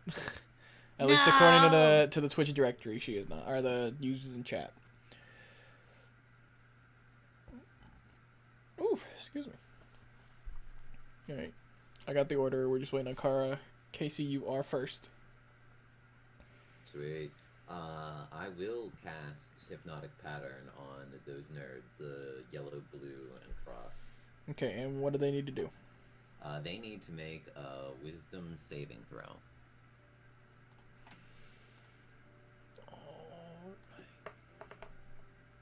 And what's the DC for it? That's a 14. Alright, and then...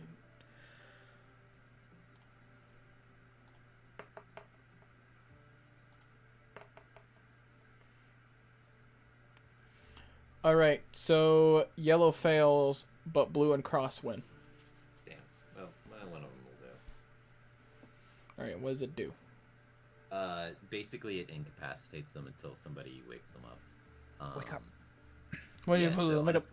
On a failed save, the creature becomes charmed for the duration. While charmed by the spell, the creature is incapacitated and has a speed of 0. The spell ends for an affected creature if they take any damage or someone else uses an action to shake the creature out of its stupor. It has concentration up to a minute. So that's how long they'll stay KO'd unless I stop concentrating on it. There you go. He's upside down. That means that he's incapacitated. Cool. You sleep. All right. Anything else you want to do? I'm going to. Oh my god. Hold on. Please tell me it saved this as well. Okay, it did. Good. Nice. I guess me and Echo, Casey and Echo will start. I'll take risky and start heading towards where the cowboys left to. Which way did they go? The farmhands? They went off. According to this map, they went off to the east side. The east. Okay, well, let's make a break for it, boys. Da-da-da-da-da-da. Maybe it's west. I don't know. We should take them Sorry, in the same west. direction. Sorry, west. I'm dumb. Yeah, they went to the west. My bad. That's me. I'm dumb. Okay. East. I thought you meant west. West. And actually, no, we're gonna go because you said the cart was south, right? Yeah, a little bit more south. It would Okay. be over here, but I fucked up. Okay, yeah, I'm actually gonna circle around to that to cover Kingston while he hooks up. So you guys are going. Oh, whoops! You guys are going down That's here me. to the cart. Yes, we're going to the cart. All right, Just waiting boom. for Kingston to get over here. Let me see Okay. if there's a. You can see all my assets. Congratulations. I'm too tired. I'm too tired to focus on what they are. You're good. All right, there's not one there. You know what? It's fine. It is what it is. You can just put another tent, but like make it thinner. Right, but like that tent is part of the map. Oh, okay. Yeah, the tent is the background. There's a tool that will let you draw a box. Oh my god, you're right. I'm stupid. You're not Brown. stupid. Roll 20 is just. Carts Expensive. with little wheels. Look at those wheels. Look at those wheels. Oh my Look at all those god. chickens. And there's a little centerpiece. There you go. Looks like a little tank. But there you go. There's the cart. There's this little cart. I cry when tables deserve to die. All right, Table, next table, up on the table. list is good old Blue, our boy Blue. See, there he is. He's right there. He's Blue. Dabba dee dabba doo. All right, and Blue is okay. So he's gonna. I'm still That actually looks like a really good cart. right. Yeah, I'm proud of you that did a card. good 1, 2, 3, 4, 5. Boop. He's gonna get a little closer. And he is going to, as most wizards and magically inclined people do in the West, he's gonna snap his fingers over to you guys real fast. And quickly, a beam of fast light is going to shoot towards you guys. Go specific. It's going to shoot mainly towards Echo. 21. Hold on, you're technically behind cover. Wait. All right, that's an unnat 20. Ow, my body. All right, that is going to be heckin' 7 damage. And you take a second to peek out from behind, and right then, a kind of a dark reddish explosion. Boom. Right in front of you. You take a little bit of injury from the blast. Dirt kicks up. A little bit of the cart gets a little singed. Next is Kingston. Okay. Do I take damage? You do 7 damage. Sit. I'm gonna go en route to join them behind the cart. You gotta hook up to the cart, man. Bop. Hook up to the cart. Yeah. Yeah. All right, so that was an action and a movement. All right, next is Echo.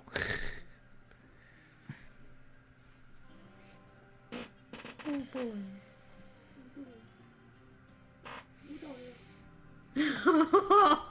Uh, I had an What idea, happened? but I forgot. I'm not a ranged magic character? person. Oof. No, a magic person. how far is it from me to the blue? You and blue is... How did I do this earlier? Ruler is on the top left under the Yep. magnifying glass. Under the glass. Yeah. Snap to center. 65. Oh, that's disgusting. Good thing my range is 80 before I start going into disadvantage. Crossbow time? Crossbow time. Do your thing. Also, I realized I was supposed to add my charisma to my initiative, but I can do that next time. Yeah, it's fine. It's all good.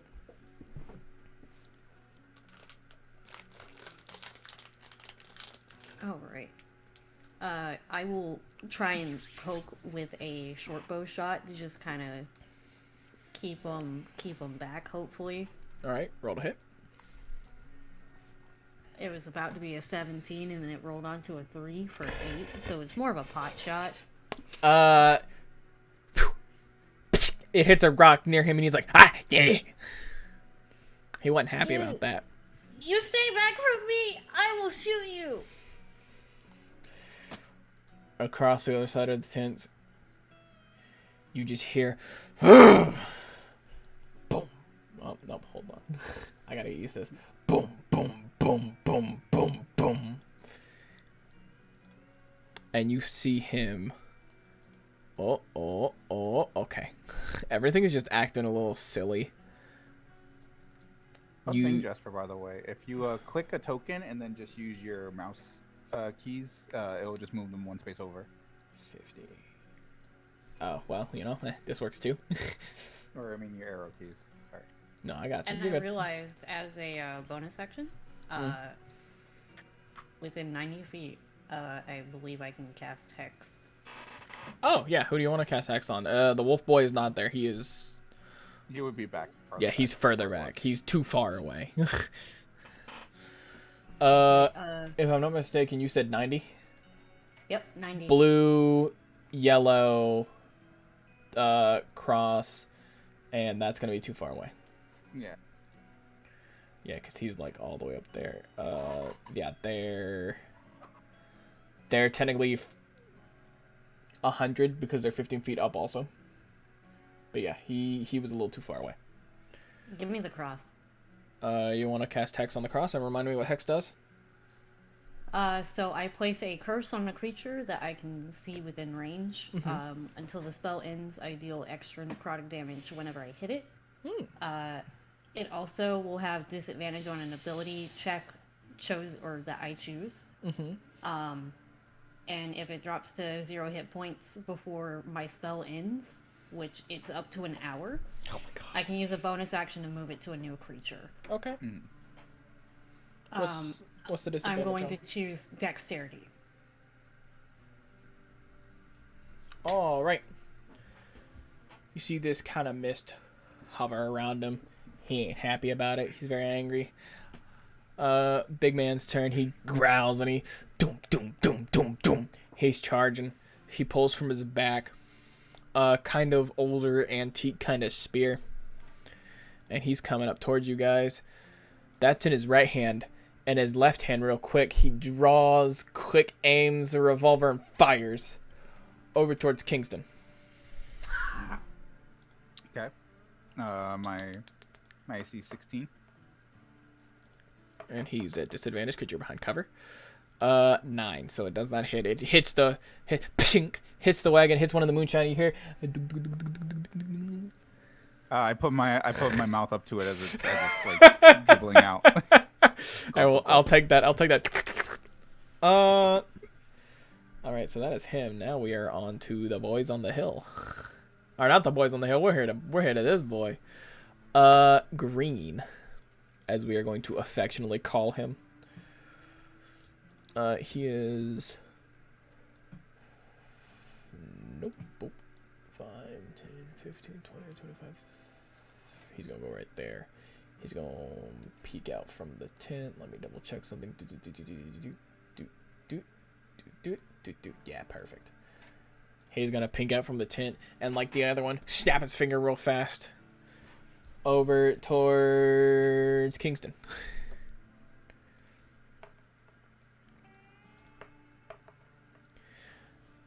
$11. It hits off to the side. Kind of ends up through a gap where the horses are hitched up.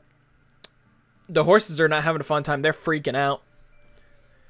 It's a miracle that they're staying put. What, our horses? The horses that are hitched up to the wagon. Oh, okay. So the horse, we've already got horses on this wagon? Horse. Yeah. Oh, okay. I thought that it didn't have the horses on it. No, they still have the horses on there.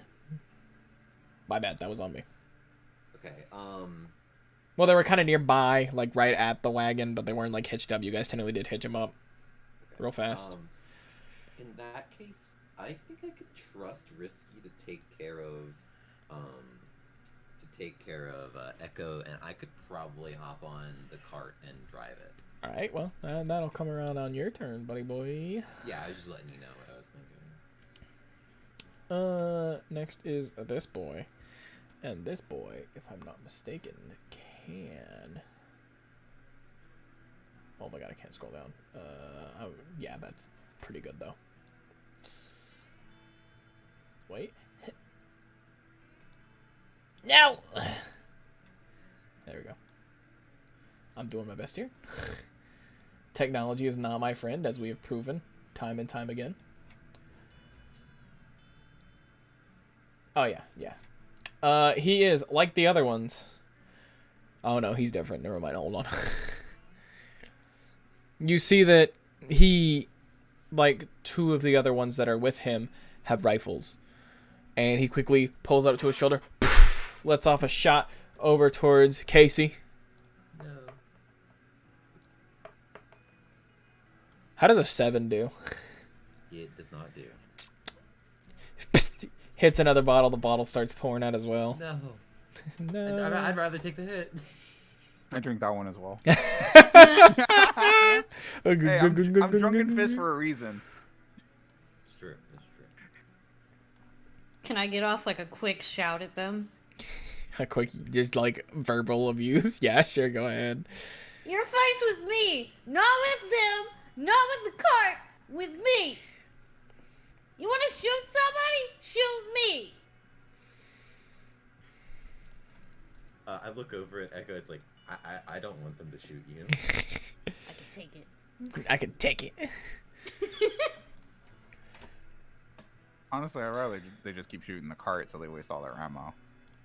Yeah, but there's good stuff in the cart. 10, 15, Yeah, 20, there's good stuff in the 25, cart. We'll get 30. in trouble if we lose stuff in the They're cart. gonna blame me for it. The priest is gonna walk down. He's very agitated now. This would be faster if you just went along with my plans. He'd outstretch his hand, and in about a second's time, a small flame starts to appear in his hand. As it gets a little bigger, and he like flicks it towards you guys, and as it gets bigger, Uh-oh. That's a fireball. That's a fireball. Wizard time! I need you to make a dex saving throw. Ooh. Right. 16. Okay. 23. Okay. Is Kingston making one too? Yes, Kingston needs makes one as well.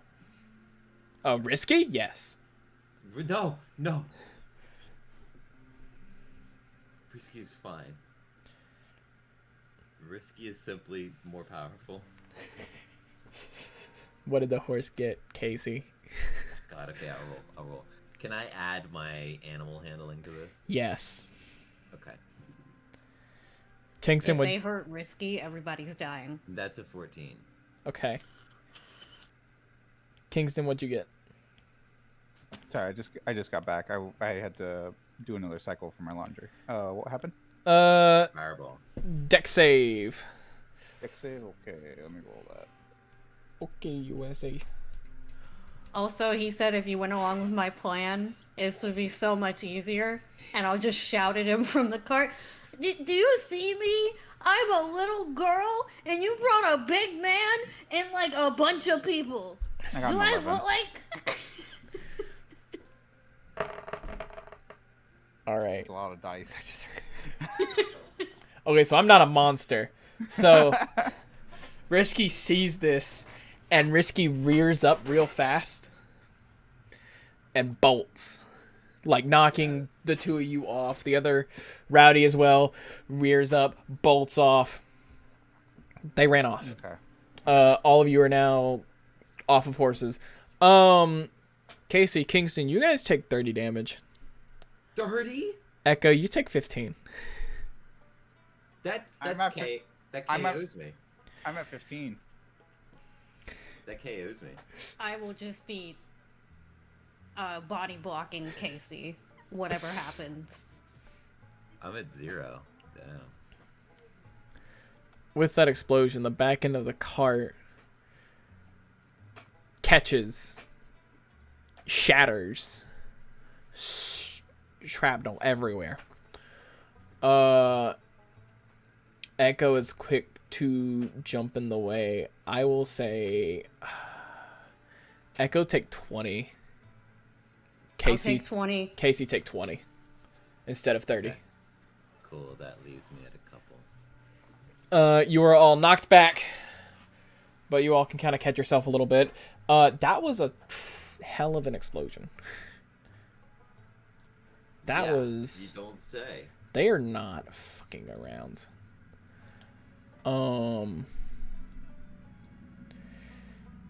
Next up is Purple. Oh my god, also the card's gone. It's just wheels. It's just gone. Where'd the cart go? It's gone. Wheel. What do you mean it's gone? It's Wheel. gone. Wheel. Hitch post. Yeah. Okay. Damn. I was gonna do something with that. Next is Purple. Where's Purple? Purple's up here. Purple is going to look down. Betty Bell. And he's gonna kind of use most of his turn. Because it is a plateau, but there is like a spot where it like kind of slides down at a steeper angle. So he is going to slide down. Boom. Let's see how that goes for him. I'm merciful. I want to see him kind of fail. He slides. He stumbles. He's on his ass. He thought it'd be cool. It was not cool. He's on his ass. Okay. Yellow is incapacitated, so he just can't do anything. Orange, they feel like they have the upper hand, so Orange is just going to point at Purple and laugh at him because he's a fucking idiot. And then Orange is going to show him how it's done. I'll be false too. It'd be funny if he actually was perfect. If you got that 20 on this. He takes a step. He stumbles immediately. Yeah. And he ends up slipping off the steep slope and falling a little bit. He is also on his ass now. He's about here, right beside the rock. This is not the best they had to offer. I was gonna say, you brought this to capture me? This? All right. They also brought the fireball. I'm real. Next I'm not a up, bard, but I'm viciously mocking them. Casey. It is now your turn again, my friend. I am going to down my potion of greater healing, Okay. and I'm going to whistle for Risky if I can. Do an animal handling at disadvantage. Disadvantage, brutal. Yeah, because that was if you were a horse and a fireball just was coming towards you, you would also not want to come back. Yeah, true. That's a 10. You see like a horse shape off in the distance. He ain't Risky happy, loves me. Risky loves me. but he ain't happy. Yeah, but He might like do like an awkward like step closer, but he don't want to get closer. as long as I know where he is. Oh yeah. Like I can get to him. Oh yeah. He's very anxious. And then I will go ahead and consume Yeah. Next up is Blue.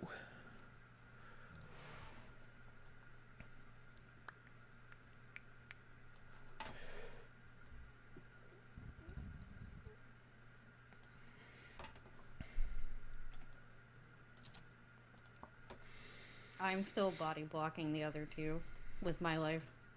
Yo, I did a online roll for those D4s. I got 3 4s and a 2. So Good job. 14 plus 4, 18. 18 healing. I almost got all that back from the. Man, that looks so good. And that's good shit. Yeah. This man sees you drink that, snaps his fingers real fast, and shoots a shot at you. Asshole. Tries to like shoot the bottle out of my hand while I'm drinking it. 12. 12. That will not hit. You see it coming, and just in time, you like dodge to the side, and it goes past you, hits a tree in the distance, and it splinters some of the wood. I'm like, I know where I'm getting my healing potions from the future. Damn, this shit's good. Kingston, it is your turn. Even. Bussin'. Say Kingston. Okay. Yeah. So I'm gonna take out from my sack, my backpack, my rucksack. 50 feet of hempen rope. I'm going to go north, like just behind, or like just below where the tent is. Right there. One more up, and I'm with the rope in hand. I'm gonna try and tie it as I'm running over there to try and lasso the big guy, yank him towards the fire pit. Do an attack roll with proficiency. Okay.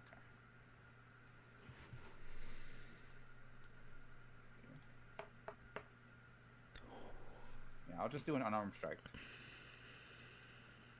Because that has proficiency. Yeah, you're good. To it.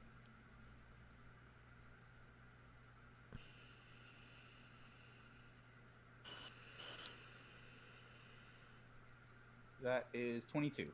He is so focused on the little one. He doesn't even see it coming. He doesn't even see you. He doesn't even care. You quickly get it around the top parts of his shoulder and around his body. And if you pull, it comes taut, and he is taken by surprise by it. Nice. But this is essentially a man fighting a bear here. Yeah.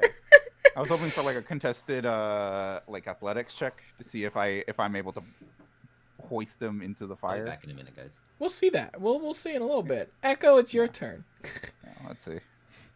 I will step around the wheel. That. Other way. That. Like the diagonal. And I will aim for blue. All right. Take your pot shot at him. I will take my pot shot. Do your thing. Ooh, these are not great. I will be munching on the foods though, so I'm gonna be muted. Yeah, you're good. I'll just unmute whenever you guys need me. Yeah. Sadly, I don't think an 11 hits. Against blue, it does. You're firing your crossbow at him, right? I am. Okay, just making sure. And I'm making sure. Let's see, I don't need advantage on the attack roll. If another enemy is within 5 feet, I don't think. Yeah, there's no one else within 5 feet, so I can't really be like, sneak attack.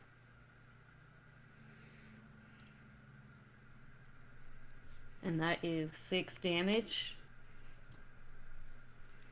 That is 6 damage. Alright. And I will just look at them and say, back off and stop hurting the people I care about. You hit him in the leg and he goes down a little bit and he's like, "Argh!" He's very upset. He's very angry. He's a little salty. Also, I forgot that the music had just ended. I was like, why is it so quiet? There we go. Battle music. My bad. Slipped my mind a little bit there. Next up is, in fact, the big man. This is where Kingston, I want you to roll a string. I want you to roll an athletics check. Yeah. It would be super funny if I got that 20. Come on, D&D Beyond, please. At 20, it'd be so funny. 7. You pull, and he's gained his senses, and he pulls back. Like, he is not letting you have this. He knows what you're going for. He is not letting you have this. But he is restrained. Okay. So he's essentially grappled. Yeah. Next is Gween.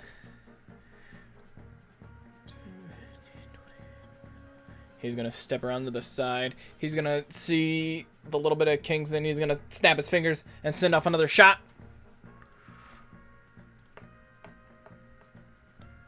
14. Can I attempt to deflect, or what is this? Is this a rifle shot? This is a magic shot. Magic shot. Okay, never mind. But a If it's not 14. magic. Yeah, if it's not magic missile, I can't do anything. Yeah, but a 14 misses. 14 misses. Yeah. All right, AC yeah. 16. So you go, phew, goes right past you. Next is Red. Red's not stupid. He's gonna step like close to the cliff, but he's not dumb. He's not an idiot. He is gonna see what's happening to Big Man though, and he is gonna help out, and he is actually gonna shoot his shot, as the At me? kiddos would say. Yes. Okay. How about a 7? Can I attempt to deflect missile? Can I just try to catch the bullet in my mouth just to do an intimidation? I'm gonna say no, because this man hit the tent. This man wasn't even close. This man hit the back end of the tent. The angle he's at, he was more worried about hitting his boss than you. So he kind of missed. He kind of whiffed it. The preacher man. He's very agitated. He's very angry. He's not a happy man.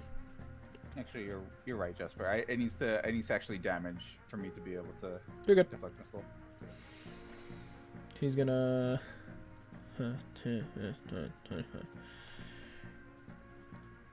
He is going to. He's gonna see you, Kingston, and he's gonna be like, "You're playing a dangerous game, boy." And he is gonna fire off a magic missile at 2nd level. Okay. Disgusting. Hold on, let me double check something. I do need to have a free hand, and I kind of do have both my hands tied. Yeah. Why did it? Oh, I know what I'm doing wrong. I'm dumb. I need to remember how to do stuff. You know, that'd be nice. Well, no, it's not here either. Okay. Oh yeah, that's right, because it automatically hits. Doy, I'm an idiot. Yeah, magic. Have I played D&D before? Yes, I have. That was 5 damage. Bam. Is it? And it's only one missile. It's not multiple. Yeah, it's only 1 missile because it's just 2nd level. Okay. Right? I thought 2nd level made it another. Oh, I thought it was 4. Yeah, it's usually multiple. Magic missile by itself usually just casts 3 and then additional per level. Oh, 1 more dart. Yep, I'm dumb. All right, so 5, 10 total. 10 damage total. Okay. Yes. Okay. Bam, bam. Real quick, real fast. Could I as a reaction drop the rope? Because It's not working. yeah, I don't think I'll get far in that, and I'll just use my free hands to deflect missile. Okay. Magic missiles. Okay. All right, so here's the damage I need to try and deflect. So I need to get a 10 or higher. I got +9, so really I just need a 1. But there is a chance that I don't. Okay, 10, 19. So yeah, I get to deflect it. Okay. And if I reduce the damage to 0 and I have a free hand, I can spend 1 key point to make a ranged attack with it. Yeah.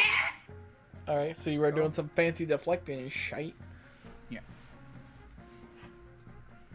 So here's the hit. Please. 21. Does that hit? Who are you hitting? You're deflecting it back to the. Yeah, Hydra? it goes back to the. I think it goes back to the original. Oh yeah, that hits. All right. Yeah. And that would Actually, be I get an option, but yeah, I would just pick the guy that shot at me. That would Let me see the be okay. Yeah, I'm okay. rolling the damage. Okay, you're good. You're good. It's its own damage. 6 damage. All right, it goes towards you. You're able to block it, and then the last one you're able to just pew, send it back to him in a weird, kind of cool, like Matrixy kind of way. Like it's slowed down for a second, and it kind of just like warps back around, and in a split second goes back to him and hits him in the shoulder. He's very upset about that. I have 5 keys left. Next is Purple, the fucking idiot. Purple's got to stand back up. He is standing back up. He's done. Dumb. Yellow is still incapacitated. Orange also has to stand back up. He is now standing back up. He had to dust himself off. He scuffed up his knees and his face a little. He's a little silly. All right, back up to Casey. Cool. Okay. Lucy, thoughts on me casting invisibility on the both of us as a 3rd level spell? Because I can add a target for every level I upcast it. So I can invisible both of us, and we can go for the horses. How far are the horses? How far are the horses? I mean, I know we can see them. Because if a horse dashes, I'm assuming that horse is like 60 feet out at minimum. Yeah. Those horses are pretty far. They're about 80. Normal speed, I think, for a horse or unicorn is 40. Yeah. Oh, then yeah, definitely 80. Yeah. It's out 80, dude. It's pretty far. Okay. You still see it, but it's pretty far. Especially Even for your if we little go legs. invisible, if we attack, it's wasted. Well, the point is we go invisible and we get to the horses. Yeah, don't worry. Leave everyone on this board to me. 2 turns. No! You're fine. I'm just saying that's what's gonna happen if you guys both go invisible and they can't see Why you. don't They're we just gonna all focus run me. for the horses? It's a pitch. Yeah, well, my thought was just to, go invisible as the way to more safely get there.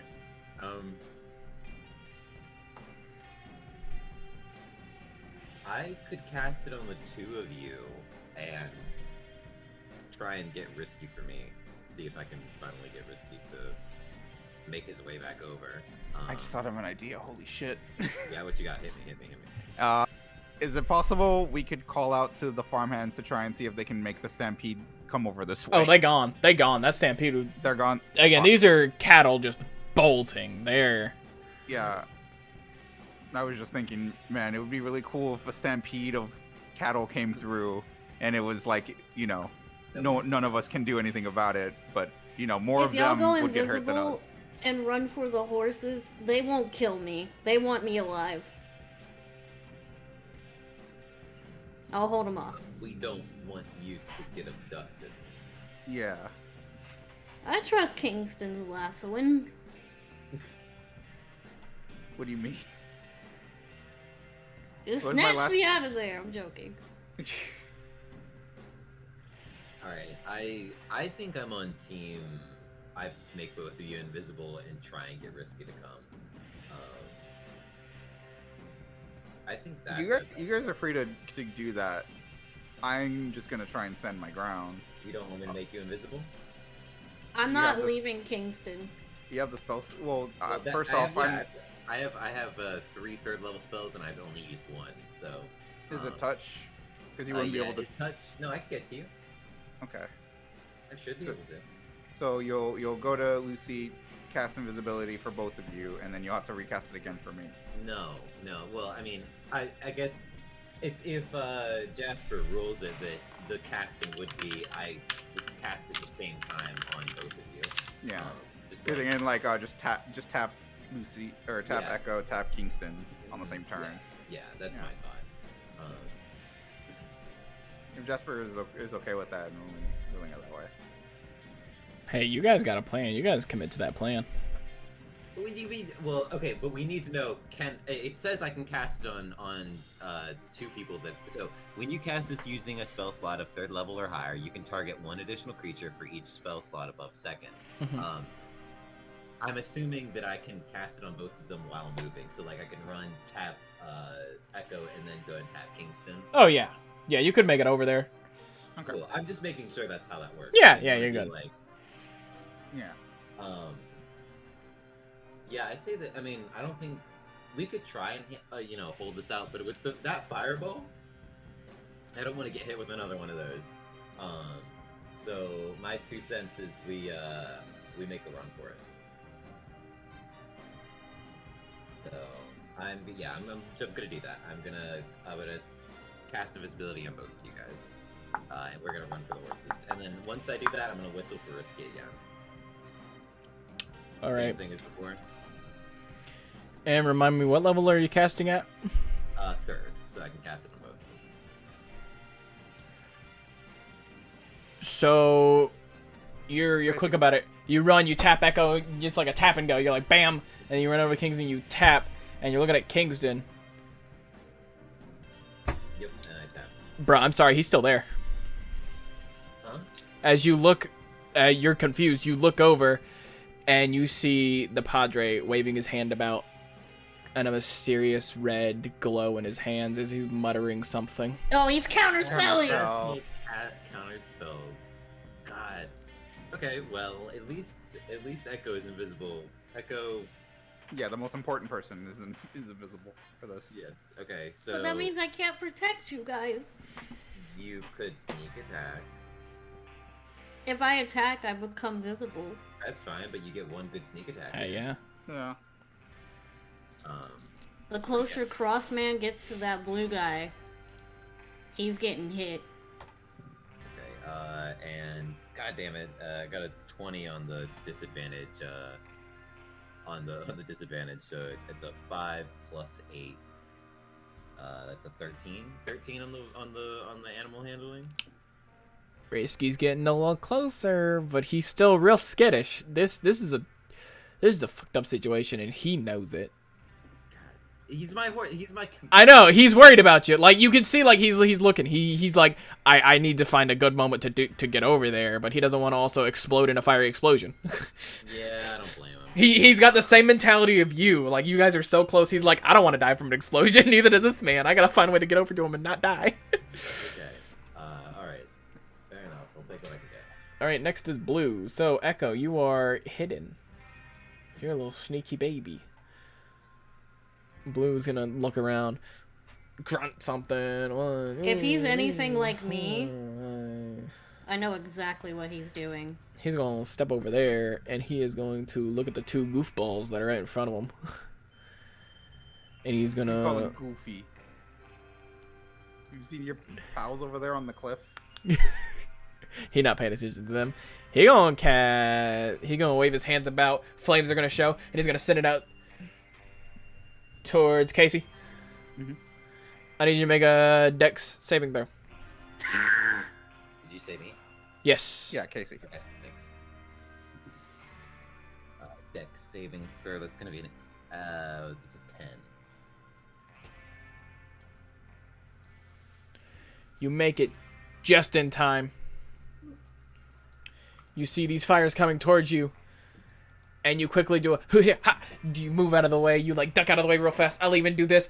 Bam! You slide out of the way, and they go off into the fire. And smaller explosion. Good. You guys are doing pretty good right now. Speaking of pretty good, Kingston, you're pretty good. It's your turn. Okay. Let me just. Boop. This is. You drop the rope. Yeah, I did drop the rope. How's big and scary looking? Did he like break out the rope? He saw that you dropped the rope, and he's about to do something a little wacky.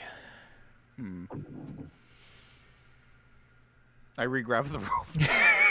In a quick second of dropping it, and then quickly grabbing it again. Do a Dex check. Save or just a flat check or acrobatics? Go with an acrobatics. Why not? Be a little silly.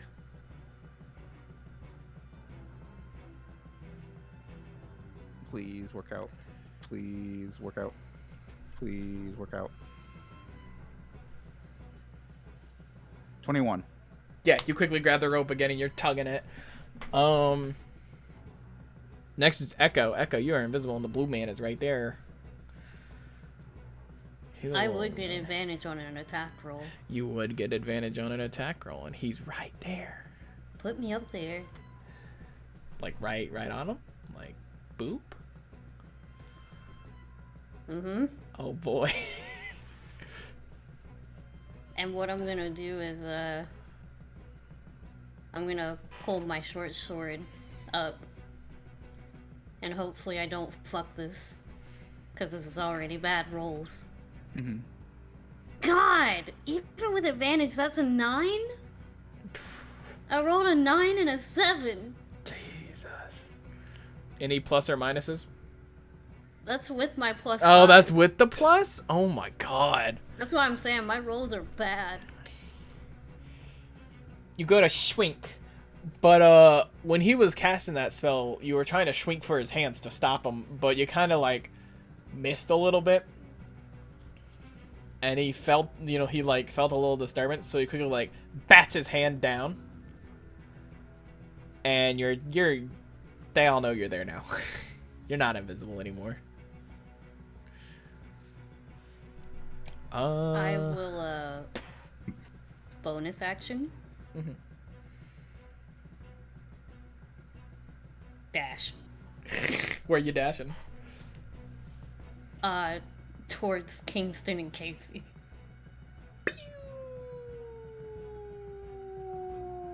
But like, how much you have? How much 30. movement? 30. Like up here? Up here? Mm-hmm. All right. And even if I take an opportunity attack, let me make sure. I made a melee attack against him, so he can't take opportunity against me for the rest of my turn. Oh, okay. So yeah, you're good. All right. So next is Big Man. He, Kingston just picked the rope back up and tugged again. He's gonna grumble and be like, "Where the hell is she?" And athletic check, Kingston. Pull. Because I'm assuming you're gonna try to pull him into the fire again. Can I call out to Casey to help me pull the rope, because it is a very long rope. Casey, What a is the little. rope attached to? It's attached to the big guy. Casey got did just 22. do a sweet dodge though, so I think he wouldn't be Yeah, that's able fair, to. That's fair. I got a 22 though. 18 plus 4. Yeah, that should do it. All right, you pull him. He stumbles. He steps on the rock. He stumbles again, and his foot goes into the fire. I'm gonna Let's go. say Toasty toes. we'll do this. That's what we call footsies. All right, he's taking 10 points of damage, and he's a little Nice. little toasty. He growls loudly, and like kicks the, when his foot goes in there and it catches, and like he takes damage. He kicks the logs, and the fire goes out. Pretty much, the fire spreads and goes out. Aw. Throw my wolf in the fire. He's mad. He's upset. He's still grappled, but he's still upset. And I'm gonna say he's right here, even though the fire's knocked out. Yeah. Um. Oh yeah, I got my damage and I'm still having him restrained, so I'm doing something at least. Next is green, and green is this boy. Green is going to point at Echo and send off a shot.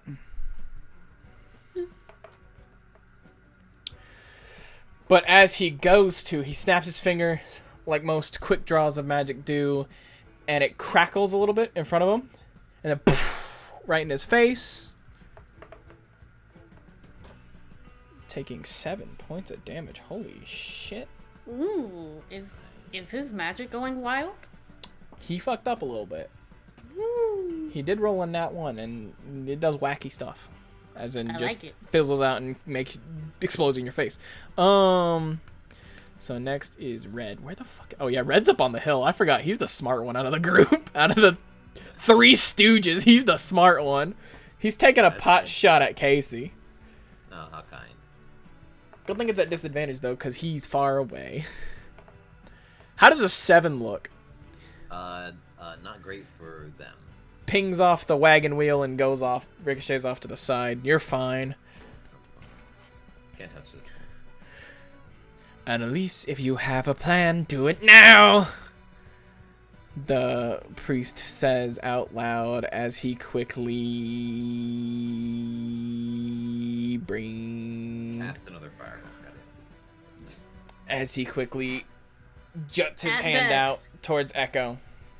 You should only have like 2 of those. Red circular motions form around his arm. Statistically. He Could be wrong. speaks in a dark, foreboding language. Anyone know Infernal? Fuck. Don't Yeah, You do? I do. Stay there, you little demon! And I need you to make a wisdom saving throw. You're so wise, Echo. I'm not that wise.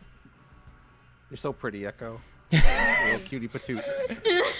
Yeah, charisma's my highest stat. Let me make sure if I can do anything. Sheriff, you know that saying, right? You're so What? pretty. Are you referencing something in particular, or just? No, it's just a southern saying where it's Yeah. like you use it as like a backhanded compliment because they say something dumb. It's like, bless your heart. Yeah, it's like bless your heart. Let's say 15. What'd you say? Your hair looks nice. No, you're so pretty. So those rings that are around his arm, those red rings with infernal writing, infernal script kind of going around his arm, appear around your ankles. Oh no, even And with a 15? then appear around your knees. And then one larger one appears around your hip, your stomach, your upper body, and your head. You are stuck there. Oh no. You are being held by wacky magics. Oh man, purple. He's coming. He's slowly getting over there. Same with yellow's still out of it. Orange is gonna make his way to yellow, limping over there. Yeah, I haven't had to break concentration yet. Oh wait, yes, I have. Yes, I have. Oh. Because I casted invisibility on. Oh, Lucy. Lucy, yeah. well, go ahead and we'll do the roll. 4.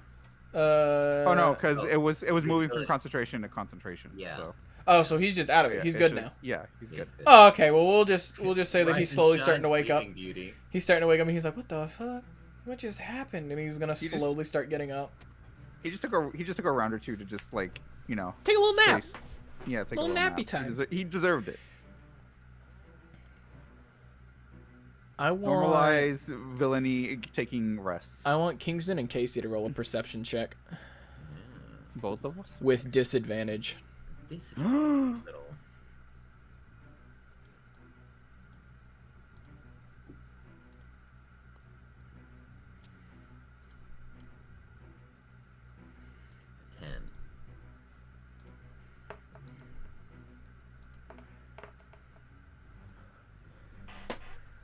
All right, so my first one was 22. What's my second one?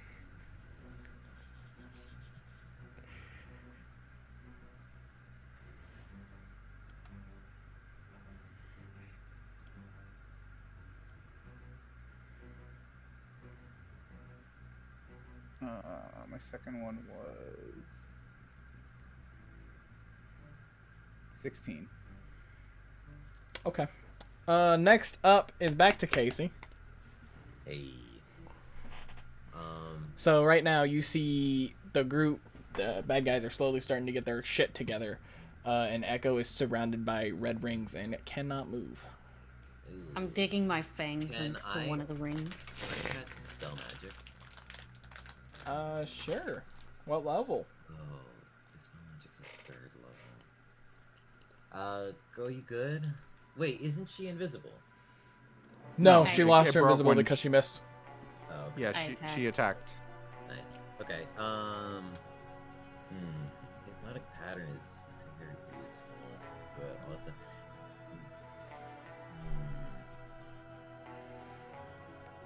Okay. Hold on. How big is Shatter? Shatter is 10 foot radius sphere. Can I get both the priest and the yellow guy in a 10-foot sphere for shatter? The priest and the yellow guy? Are they 10 feet away? Ooh, 20. No. Well, Oh, 10-foot 10, sphere. 10-foot 10. sphere. Oh, yeah, they're Yeah. both in Yeah. there. Yeah, you're good. You're Yeah. good. My bad. You're good. Radius. Let's go. Let's go. Okay, yeah, I'm gonna cast shatter on them as a second level. And that is 3d8. Does Shatter have a check? Yes, it is a. I'm just creating tabs and shit. I get it. I get it. I was like, I'm trying to tab around. I'm just more tabs are appearing. Like, where are they coming from? This is one of the days where I wish I had a third monitor. God, yeah. It's a Constitution. Yeah, Constitution save of 14. Okay. Boop. I was hoping it was Dex, and I was like, wait, no, it's not Dex. And who was it? Yellow? Yellow and the priest. And also, he has to make a concentration check. The priest. If he takes damage, at least. Yeah, which he definitely will. So. All right. So the priest passes. The yellow guy does not. So the priest will take 6 damage. Yellow guy takes 13. You said the priest takes how much? 6? 6, yeah. And yellow guy takes 13. Yellow guy's looking rough. He's hurting. He just woke up and then now he's hurting. Yeah. The priest, not so much. The ring is still around his arm, and the rings are still around Echo though. He's fine. He don't give no fucks. All right. That was Casey. Next is Blue. Did you say he passed the concentration? Yeah, he passed. Okay, cool. Like the rings are still on his arm, and the rings are still around Echo. Blue is gonna aim a shot at Kingston. Bam! Not a gunshot, magic shot. 14. Okay. Does not hit. 16. That tent takes a bit more damage. That tent is probably not gonna be usable. That or it has a new sunroof. All right. I can fix it. That's him. He's gonna boop. Also, okay, come on, please. He's gonna move up there. Next up is Kingston. Okay. I see this blue guy is going towards the big guy. Am I forgetting someone? Are you forgetting someone? No, I'm not. Okay, I'm just losing my mind. Yeah, no, I'm not. I'm just Okay. losing my mind. Okay. Keep it home slice. Am I? Am I really? I'm trying to get you guys killed here. Am I really good? That's a good point right there. Jasper, did we have anything inside any of the tents? Bed rolls. That's it? Yeah. Bombs or anything? No. You're moving cattle. Why would you need bombs? I don't know. I thought it might be handy. I was just trying to get a general feel and make sure we didn't, if there was anything useful, like, I don't know, lantern oil inside. Oh, that's not a pie. That's a bomb. From a bomb factory. Factory. They're bombs. They're bombs. Wow.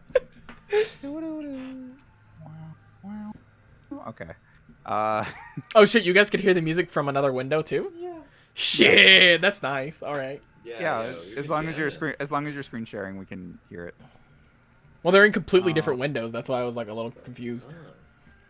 Yeah, it plays you're your sharing that. desktop audio. Shit. All right. I'm not sure what to do here because if I let go of this rope, this big guy's gonna be on us, like jam on a biscuit. Jam do go on biscuits. All right, you know what I'm gonna do? I'm gonna do something cool. Okay, you ready, Jasper? All right, I'm ready. I'm ready. Okay, so I'm gonna like coil up a little bit of the rope, like around like my forearm, like going from how like when you coil up like cables, Yeah. From your elbow up to like Yeah. your fist. Like a vacuum. Yeah. So I'm doing that as I'm running over to Blue.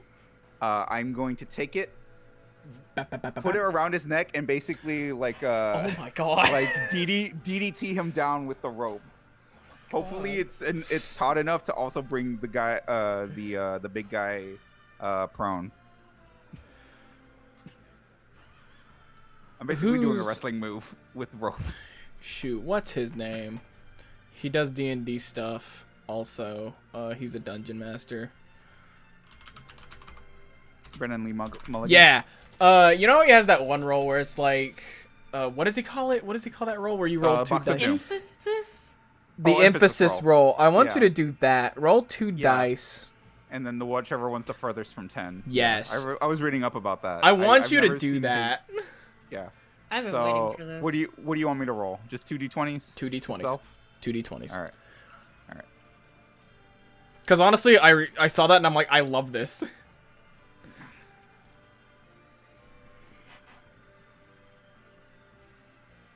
All right. So first d20 is a 12. Okay. Please be higher next one. 7. 7's lower. All right, so you run the rope up. You're trying to get it around him, but he does not want whatever you're trying to do to happen.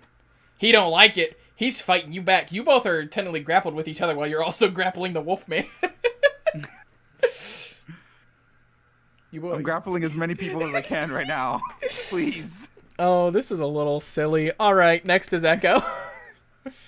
You're frozen. I owe you a wisdom save? Yes. Leave Wolfman to me. Another 15. Nope, you're still stuck. You're munching on that ring, but it ain't working. I rolled the same thing as I did last time, and I'm just gritting my teeth. It ain't working, Chief. Sorry, bud. Am I able to speak? Oh, yeah. Yeah, you're able to speak. If you keep hurting them, I swear to God, when I break out of this. I'm doing 20, 25. Green's gonna quickly I'm trying move to be over. as intimidating as possible for a tiny changeling. Green's gonna move over, quickly grab an axe from from under his cloak, and chop at the rope. Somehow he misses the rope. He's not dexterous. These are like bargain bin henchmen here. He goes to hit it, but he misses it somehow, and the big man's getting angry at him. Does he bite off his head? No. He yells at him. He yeah, growls at him. metaphorically, Yeah, of he course, growls at him, obviously. like giving him a look. Speaking of big man, I need you to roll an athletics at disadvantage. At disadvantage, okay. Because you're grappling 2 dudes.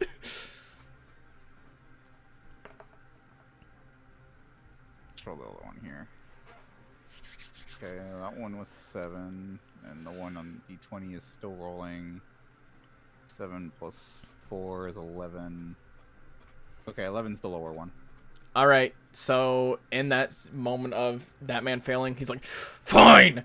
And the hand that has the revolver, he aims it up, shoots the rope, and it shatters, like, wrapped around him. It just breaks apart. No. Yeah, so he's not grappled anymore. You're still grappling the one dude, but he's not grappled. And he's quickly gonna, bam, bam, bam, bam, come up beside you, take a spear, and try to drop it into your arm. Let's see if he misses. It would be funny if he misses, because I just got a new thing. 11. That misses, which means I get to do my cool new thing, Tipsy Sway. All right, So when a creature misses you with a melee attack roll, I can spend a key point as a reaction to cause that attack to hit one creature of my choice, other than the attacker. So you're he's gonna hit gonna blue? hit the blue guy. So he goes to jam it into your arm, and you quickly see it coming. You're like wide-eyed, and you're like, and you turn the other guy to get hit by the spear, and it does 10 damage to blue. Nice. So that's one more key point. So as gone. you quickly turn him, you somehow angle blue to where his back is towards the big man, and as the spear drives in, it drives into his back. The blue man yelps out in pain, but then goes limp and essentially just crumbles to the ground. He dead. He's Let's super go. dead. He dead. He extra dead. Alright. The big man growls angrily. And then next is Red. Red is going to take a pot shot. I growl back. Growl. Red's going to take a pot shot at Casey. A 10. No. Still hits the same wheel. And you see him, he's getting agitated a little bit up on that hill. Talk about goons. I mean, seriously. The Padre. Still holding the small bean. Is going to bum.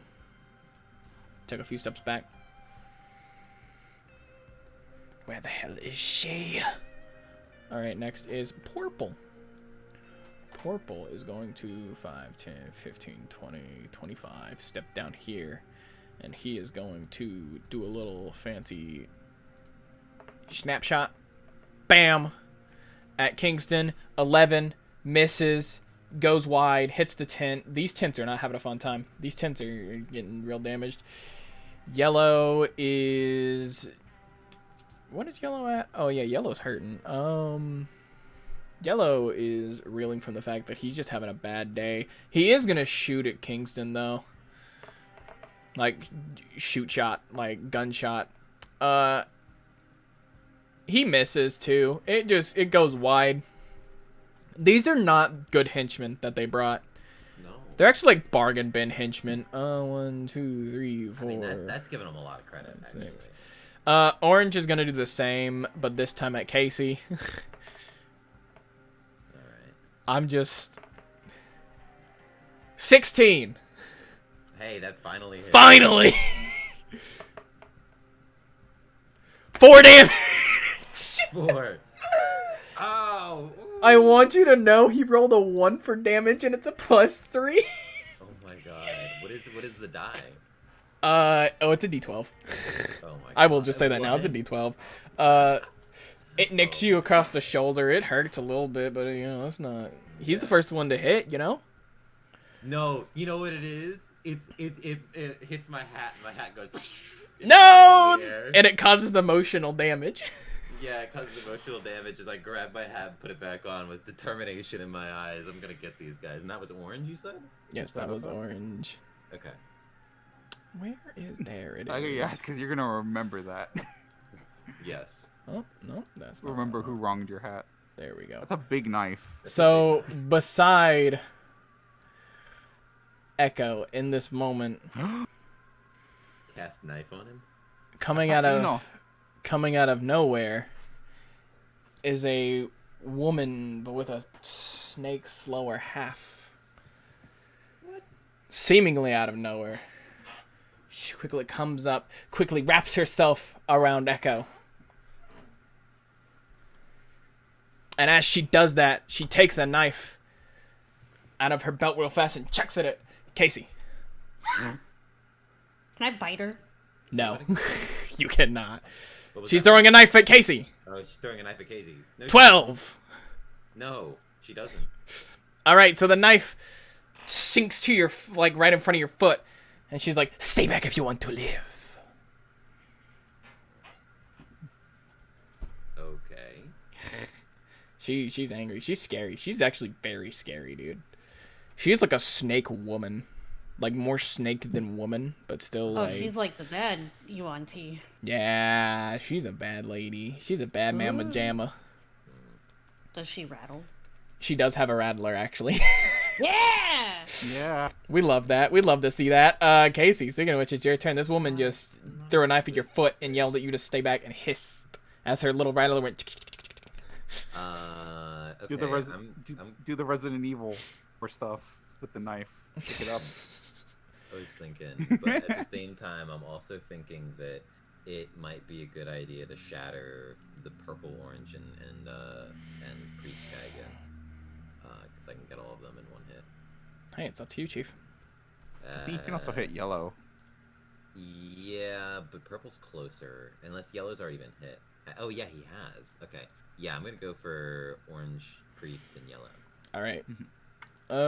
Dex rolls, right? Yep. Priest has disadvantage on dex rolls. All right, thank you. No, it's Constitution. Sorry. Oh, all right. Let me re-roll those. Okay, so Orange rolled a nat 20, Of course. so he's fine. While Yellow rolled a nat 1, he's taking Orange's damage at this point. Nice. And Padre got a 10. Cool. Yeah, 14 is the threshold there. All right, so Yellow. Or sorry, I thought that was damage. What's damage? 7 on a fail and 3 on a pass. I rolled pretty bad. All right, so Yellow just explodes into a mist and red. Well, And oh, okay. he's dead. He's fucking gone. I exploded him. He was not having a good day. You just made it a lot worse. Padre takes a little bit of damage and he grunts and he looks back at the mist of goop and he's like, God, fuck. Oopsies. Orange quickly like ducks down and he misses and he's like, holy shit, that was close. Wait, did he? Oh, from the He had a nat 20. Oh, okay. That's like he's good. He's goated. He's goated with the sauce. If you say so. If you say so. I mean, technically, it's on a pass. You take half Look, damage. what I mean is a nat 20. I'll let it slide. I'll let it slide. Like he Yeah. did. Hey. Hey, but Hey. I would also appreciate if Risky would slide back over here. Are you doing your animal handling check for your bonus? Actually, what's Echo's HP at? A number. AC? Your HP. Health points. I'm looking like I'm barely holding together. Okay. While she's gnawing on this red ring that may or may not taste like cherries. Um. I'm just trying to look intimidating. You're probably gonna want it, so I'm gonna hit you with a bardic inspiration. So that's 1d8 you can add to. You can add to any check or whatever. Yes, please. All right. Kingston time. You're dealing with a big old burly man. So I'd like to think that Blue's body, the one that got impaled by the lance, is like I moved him over me to take the lance. Yeah. You moved him between you and the big man. Yeah. So as I'm moving the body out of the way, I'm pulling out my blunderbuss. Oh my god, I forgot you had that. Yeah, and as I move the body and reveal it, bang! So he doesn't even have a chance to react. Okay, let me roll the attack for it. Action. There it is. Ooh. And I just need more RAM. That has to be the answer here. So 19 to hit. All right, it hits. Roll damage. All right, so 2d8. Ooh. First one's a 3. Second one is an 8. 11 plus 3. So 14 damage. All right, as you do that, he has a surprise look and BAM! But he takes it to the plate, dude. Like you see under his deep V-neck like shirt, like button-up shirt vest kind of deal, that he has pretty good leather armor on underneath. Mm-hmm. And this leather like takes most of the shots. Like this is some real good. This is some good shit. Let me see. Just want to make sure. There is an extra thing here. Explosive. Upon a hit, everything within a 5 foot of the target must make a dex save throw. Including the target, or I assume including me. So yeah, or suffer 1d8 fire damage. all right. Well, we'll roll for you and him. Or wait. I think that's if I use explosive ammunition. Are you using Mine's just explosive normal. ammunition? Nah, it's normal. Nah, then screw it. Yeah. All right. I was just reading up everything just to make sure. So was that you? Yeah, that's me. All right, Echo. Do you want to? First, you need to roll a wisdom. If it's bad, oh god.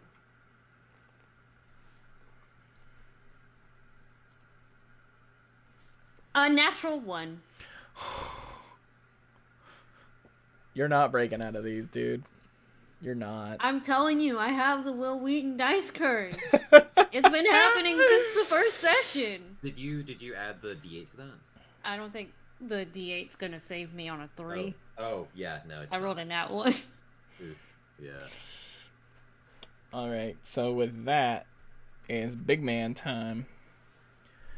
I did my best. I'm gonna go down fighting. Big man gonna leave the spear inside the dead man as he falls to the ground, and he's just gonna quickly like grab Kingston's arms and throw him out of the way. Like off to the side. I need you to make acrobatics. Acrobatics. Okay. Yeah. But what if I try to strong arm the strong man? Do you want to roll athletics? Is that what you're telling me? I mean, my acrobatics is better, but what if I win though?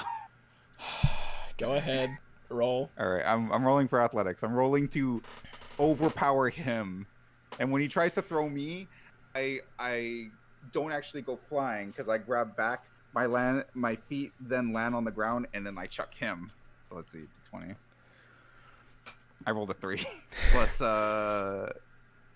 my strength was just 4, so 7.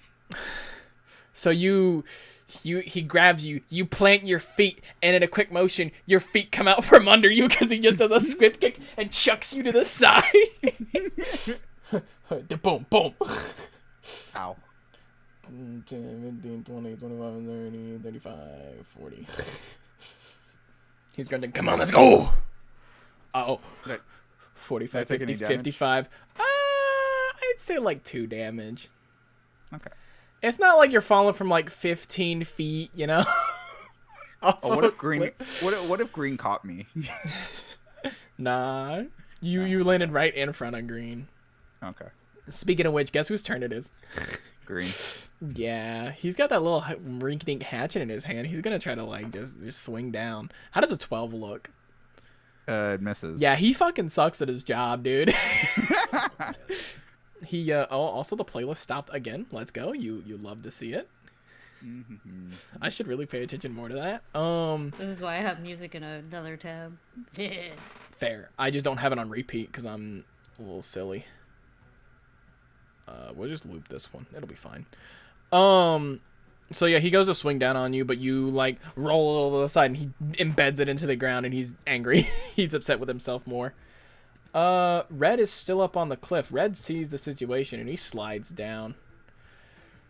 Seafall. It'd be funny if he's the only one that does it. And he's not Nah, trying to Red's a prove point. fucking badass. He slides down perfectly fine. 5, 10, 15. He's making it towards the group. Mm-hmm. Padre is actually gonna bop bop bop. He's scared. Come on, let's go, let's go. Purple is going to turn around and shoot at Casey with the spiel spell. How does a 23 look? Just barely, yeah. Yeah, just barely. How about 9 damage? I can live with that. All right, he snaps his fingers. The dark red bolt, right in front of you. Nice. Yeah, it hurts a little bit. Yeah. Oh yeah, that's right. Yellow fucking ate it over there. Next is Orange. Orange is going to take his gun and do a little shoot shot towards... You know what? Actually, he's not going to. He's gonna... 5, 10, 15, 20. He's gonna... 25. He's gonna quickly come up here, like, hook his arm under Red. 5, 10, 15. They're gonna, like, do this kind of movement. Get a little closer. Next is... the Snake Woman. The Snake Woman with her new charge. She, if I am not mistaken... Oh, did the spells not... Oh, you son of a bitch. Spells didn't save. They didn't! I'm gonna scream. Alright, while you look for the spell really quickly, I'm just gonna use the bathroom real quick. Yeah, you're good. It's gonna be real fast, though. Or it's not gonna be real fast, and I'm just... Fuck. Dude, this is irritating. The fact that it didn't save. Really? That's crazy. That's a little silly. A little silly, goofy, dude. A little wacky, a little ha ha funny. How many spells? So wait, with Echo, she's being restrained. She's by being by a spell and and by Snake Woman. and Snake Woman. So if she makes the wisdom check, she's also gotta make either athletics or And I'm bad at both acrobatics. of those. Okay, have you made your check this turn? Or yeah, Yes, she did. She failed the Acrobatics, I'm wisdom. good at. Okay, I'm just gonna cast Dispel Magic the next turn. All right. Well, she has the little lady. Don't you stab me. I will kill you. She gonna take her knife, twirl it in her hand, and bonk Echo in the head So, Get shit on. with the pommel of the dagger. How much damage? All right. So, how's a 19 look? I just want to be sure. Well, my armor class is a 14. All right, that works. All right, she rolled max damage. So what that's gonna do is that's gonna be, I'll say it's 4 damage, but you are knocked out. What? She knocked you out. And my 14 hit points? So, well, it's not like a, Cheating. it's not, no, hold on, it's not like a, Cheating. you're dead or you're doing death saving throws, but this is like a, you are incapacitated. cheater. It's like a Cheater! Cheater. You guys I support your Come on. He's decision, gotta do DM. better than 4 damage! Play fair. Come on. Cheater. All right, do you want to take the full 6 damage? Or not 6, Yeah. the full 10 damage? Yeah! All right, you take the full 10 damage instead, but you're still, like, can't do anything. You're still wrapped up, and... Yeah. I don't care support- if I'm gonna be on death's door soon. I support the DM in his decisions. She does unwrap you. She Show does me have you, favor. like, in her arms, but she does, like, uncoil you so that she can go... Give me a fighting chance with these dice rolls. 5, You 10, get one 15, fighting chance. 20, 25, I get one fighting chance. 30... She's dragging you along. Dragon. Oh my god. That's crazy. Dragon comes out of nowhere. Ah! Kills everybody. The end. All right. Bumpy buddy boopy doo boo. Back to the top of the order. It's Casey. Casey time. Okay, so Casey is going to move towards Echo and the lady, and use all of his movement to get as close as he can, because he's gonna try and do what he can to chase. And then cast Dispel Magic on that spell. Okay, so you're aiming it at the Padre. Yeah. And I'll mark that off with my spells. Out of third level spots, just so you guys know. And then I'm also going to. Yeah, she goes. Do I heal or do I? You say you're doing dispel at third. It is a third level. But do I use healing word or do I? Because I could use that to get you back up if you go down. I'm fine. You don't get a healing word, me. Okay, then I'm gonna whistle for Risky again. And please, for the god, can this horse get over here? I got a crazy idea. I'm ready. Even if I go down, I will kill this snake woman. All right, so here's the thing. Dispel magic, third level. Fourth level or higher on the target. Make an ability check using your spell casting. I need you to roll your to see if it works. What level is the hold person? It is 4th level. So they would have to roll a 14. Okay, it's for each spell of 4th level or higher on the target, make an ability check using spellcasting ability. The DC is 10 plus the spell's level. So it would be Okay. Casey. Yeah, so I've got to make what spellcasting modifier is what 3. So no wait, please. 11. Yes, so 24. Let's you see go. the rings. Wait, no, 22. Still. All right, I'll you take see it. the rings on the go. Padre's arm quickly just shatter, and the rings around Echo shatter. And instead of digging my teeth into the rings, I want to dig my teeth flavor-wise into the snake woman. She don't care. She has scales. I don't care. You have chompers. I have chompers. This is a match of I don't care. I have chompers and rage. I'm not a barbarian, but I'm rage. You have the rage of short people. I would like to rage. All right. This is savable. This Next is actually savable. is Kingston, who is Oh, on the also, ground. Hey, Oh. hey. Oh, you still got- 18, my bad. 18 on the animal handling with disadvantage. So he's feeling a little better about the situation. He's galloping over. No. He hasn't seen a fireball in a hot second. He's All right. still not like right on you, but he. Yeah. I'd say As long as he's about like off the side a little bit, so he's Yeah, getting as long as- closer. As long as he's on his way. Okay. Jasper, you said I'm on the ground. You are on the ground prone. in front of Green Boy. Green Boy is looking down at you because his axe is embedded like right beside you in the ground. Okay. So I'm going to tipsy sway. I'm going to use 1 key point. Because when I do that, I'm going to use leap to your feet. When you're prone, you can stand up by spending 5 feet of movement rather than half your speed. All right. So I'm only using 5. I still have 25. I'm down 1 more key point. I have 3 left. Then I am going to use for my bonus action. Where is it? Step of the Wind. So I'm spending a key point to take the disengage action as a bonus action, Okay. and my jump distance is doubled. So leave them. I'm actually going to be going to the right and using my extra jump. I'm going to jump, try to knock the tent covering over the assassin and Lucy, just so they're both entangled and they can't see each other, giving Echo a chance to escape.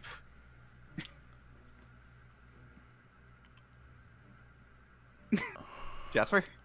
I'm trying to think of how I want to do this. You remember the thing we did earlier? The roll 2 dice. yeah. Do it Yeah, again. the 2 die. Do it again. Do it again. Okay. I feel like this is the moment where it could work. Do it again. Okay. All right. Do it again. All right. Come on. Is Echo Give me trying to super dig high, into super the high, woman? super high. Oh my god, that's a 2. I need to get a 20. Please. Yes! It's 20! No way. I'm taking a picture. I'm showing you. Holy shit. Look at that. Let's go. That's a nat 20, Jasper. All right. So it hits. Fuck. In the middle of your jump, you hook your foot under the tent cover, and you like do a little flick. But it's enough force to flick it over, and it goes over onto the other 2.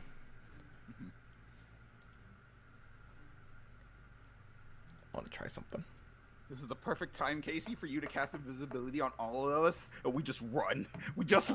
I don't have 3rd level No. anymore. I have 2nd level spells, so I can cast it on one of you at a time. It's okay. We don't need it. It flicks over on the 2 of them, and they are both prone, but she is still holding on to the little changeling. So next up is Echo. In fact, Echo, I need you to make an acrobatics at disadvantage because you also have the thing on top of you. This goes 14 and a 9, and I'm going to use my D8. Let's see, where's the D8? I'm gonna see if I can salvage this. That makes them both a 14. You're kicking, you're scrapping, you're screaming, you're biting, you're doing everything you can. You're fighting dirty, but she's still holding on to you with her snake arms. With her snarms, if you will. Fucking let go! She's also like cursing at you in Snake. It's just a lot of hissing, but if you knew Snake, you'd know those words. It's okay, I'm hissing an infernal. Next it's Big Man. Big Man turns around and sees what's going on. He's gonna level his revolver at Kingston. Fires off a shot. 21. I'm assuming that hits. 21. Yeah. All right, that's 9 damage. Okay, I'm still standing. I have 4 HP. Then he's gonna turn the gun over to Casey. Fire again. 12 to hit.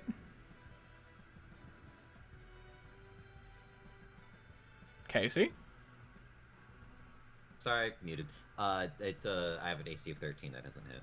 All right, he fires off a shot. First one hits Kingston. It goes under your shoulder. Second one he aims at Casey. Fires. It's a little quicker than he wanted to though, and he misses just by a hair. And it growls, and it quickly runs over here. Next is Green. Green is still here. Green's gonna step around real fast, aim at Casey, and fire off a little magical shot. Bam! Give it a break, guys. That was cockeyed. I'll take it. I'll take it. It is a 13. Yeah, meets beats, so.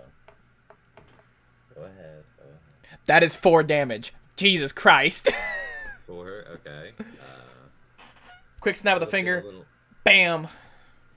looking a little rough, but I'm still hanging in.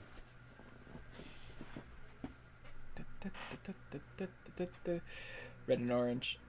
Red's getting closer. Orange is getting closer.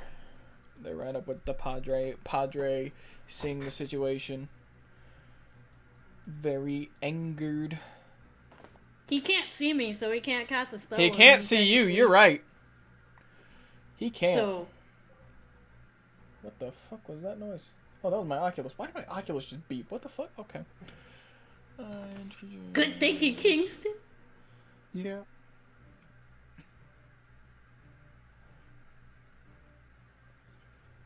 Alright, he is going to boom, like right over here. Sleep spell. And 5d8. No. Not sleep. All right. Gringe.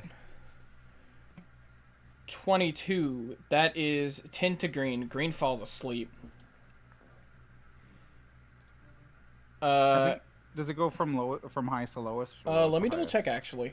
Total creature.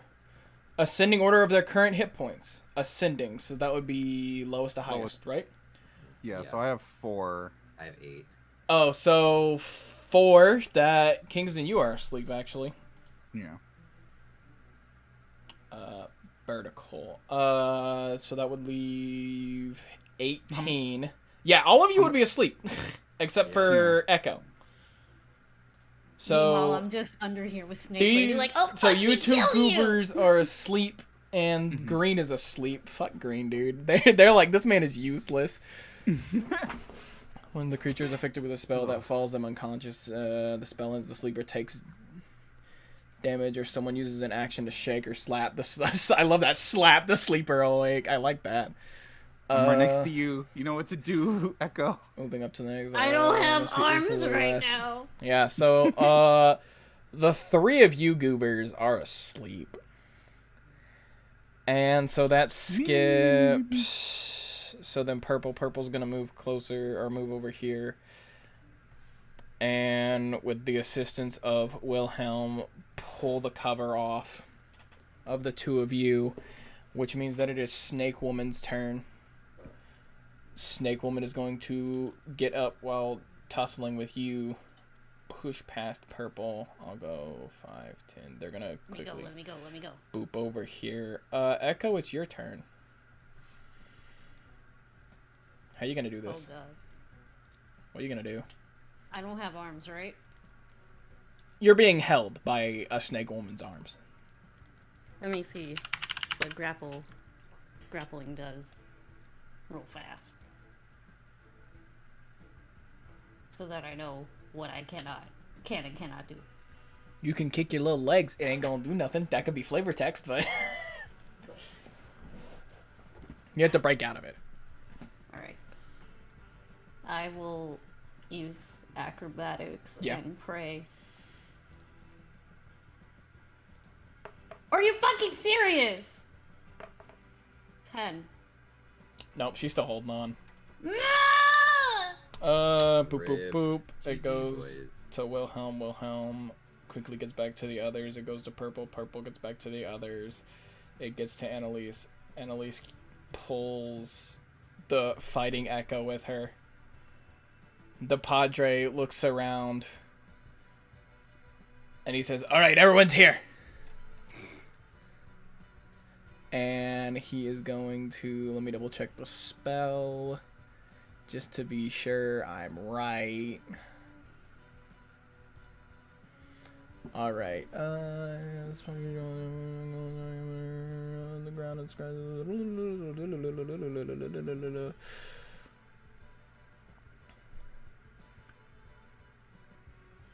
Alright, he very quickly pulls out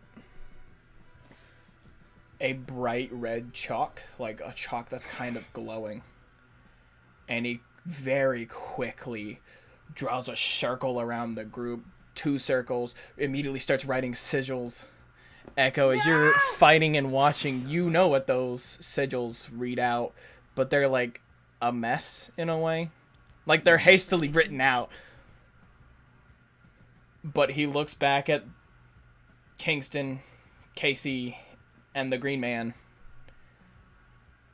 and he mutters some words, and in a red flash, the group that is around the Padre is gone. Not ideal. Wait, but we have a green man, so we at least have. You have somebody. Yeah. Somebody. He's gonna join our group. He's gonna join our squad. Swap. Swap teams. Oh my god. Okay, wow. I can't believe my dice fucked me for this many turns in a row. Yeah, that's rough. That is rough, dude. I'm sorry. I'm so This hyped. is like the first fight we had with the dude, and then I was so happy I got his gun! Because I accomplished something! As I the put group. my dice in D&D Beyond in jail. I wish that was a function, dude. Just like stack, just be like, I want this many dice to not count or something like that, something silly. I think that's a good spot to end it right there on a wonderful, wonderful cliffhanger there. Kingston, we gotta get that shape-shifting child back. Yeah, we do. On my life, we're getting that kid. So we're saying this in our ending. dreams, by the way. We're ending with a storm slowly rolling over, rain falling on the group, or what's left of the group, as Kingston and Casey are laying in the mud, asleep, probably getting roused up by the rain hitting their faces, with a cultist not too far from them also asleep. Their party member Echo somewhere. To be clear, I am tying that cultist up. Oh yeah, I mean, but that'll be like when you guys wake up. Yeah. Oh, I thought you said we were waking. I mean, you're Yeah, starting to we're wake up, but this rousing is up. like a next time Yeah. on Dragon Ball Z kind of situation, but it doesn't Yeah. show the next time. It's just a black screen, and you have to be like, "Holy shit, what the hell's gonna happen?" Time to turn into Ashley Johnson. So my idea for the next 2 sessions, since I have successfully split the party, my ultimate plan, my evil mastermind It was plan. pretty obvious that's what you were trying to go for. I love it. We tried so hard. I want to do something We wacky. gave it a good run. I So- popped off so hard when I rolled that 2 into nat 20. Listen, that was so good. I'm proud of you for that. I'm so proud. I'm proud of how this went. Actually, you guys are doing very well. We gave it the all-American try. I'm out for blood on accident, and you guys are just rolling with it. Nah, I don't think it was accidental. Well, the splitting the party wasn't accidental, but the almost killing you guys in the first hit was kind of accidental. Yeah, that was. I didn't expect that much damage, but next time I will do something wacky where we're splitting the party. One session will be Kingston and Casey, another session will be Echo. Oh, does that mean the next session it'll just be Echo, and then you'll do another session that's just me and Casey? Yes, I'm hoping Sounds maybe fun. to get a guest Ah, so that Lucy isn't all alone. that Okay. sounds cool. Even And if I'm alone, I have the rage. I will kill an entire vicinity of cultists. That's a pretty cool idea, Jasper. I mean, we do need a fourth slot in this Yeah. in this overlay. 4 slots Kinda a just pretty empty good there. guest slot, I will say. Mm-hmm. But yeah, we're at a cliffhanger. Echo's gone missing, and the boys are asleep in the mud. Pretty awesome. Yeah, Where the fuck are the cows? they betrayed you. They're didn't the follow up true on your deal. villains. I imagine Risky is just like laying down next to me. Risky's like Just sort licking of your waiting for me to face, wake just up. blip, blip, blip. Lim. All right, and with that, it is 9:30. I'm probably not gonna fall asleep till like 11. So fuck work though. I'll be fine. With that, that's the session for today. Hell yeah, that was awesome. That was awesome. I was mean, willing to stay up with you because I was like, ah. Even though you beat the shit out of us, that was awesome. Yeah. To be fair, I beat the shit out of you guys for the past 2 sessions as well. Yeah. I almost killed Kingston with a suicidal explosion. And I almost killed Casey. Yeah. And this time I almost killed everybody. Yes, sir. Who we gonna... I think I know who we're gonna raid. I enjoy some refreshingly difficult D&D combat because Oh, yeah. Yeah, I love hard combat. It makes it fun at times. Irritating at times, I will say, but fun at times too. Yeah. I know who we're gonna raid. We're gonna raid Lethal Lucidity. We're gonna raid another Lucy. Nice. They're playing Cool. Diablo 3. And she is also in her 2-year. There's a lot of people in their 2-year right now that I know. Cause So hit his 2-year. Cat is what, 4? No, Cat's almost at 2 also. I actually just hit my 2. You last hit week 2 on the 2nd or on the 4th. Hold on. I'm curious to see when I did my first VTuber. Alexander hit 1 year. We're all getting up there in age. Next month is my 2-year. Belfie's is 2 years. See, there's a lot of 2s around right now. Yeah. Lethal Lucidity is also a 2-year. Hers is, I think, is this month. I think 2 years of streaming. Yeah, I think it's close to around this time. Mine's in June. My debut was December 14th, 2020. So that's over 2 years. Yeah, you almost at 3. You almost an old man. Almost 3. Okay. Wow. Gotta Look, in the VTuber world, that's old. If you've been streaming for 3+ years, you've been around. Yeah, I mean, I've had my consistency issues, and I'm still on break right now. I mean, it is what it is. But yeah, no, I've been around. I want to cancel that real It's a fast. great group. It's a great group. Oh yeah. Anybody have any like upcoming streams, upcoming announcements? Anything? Anybody?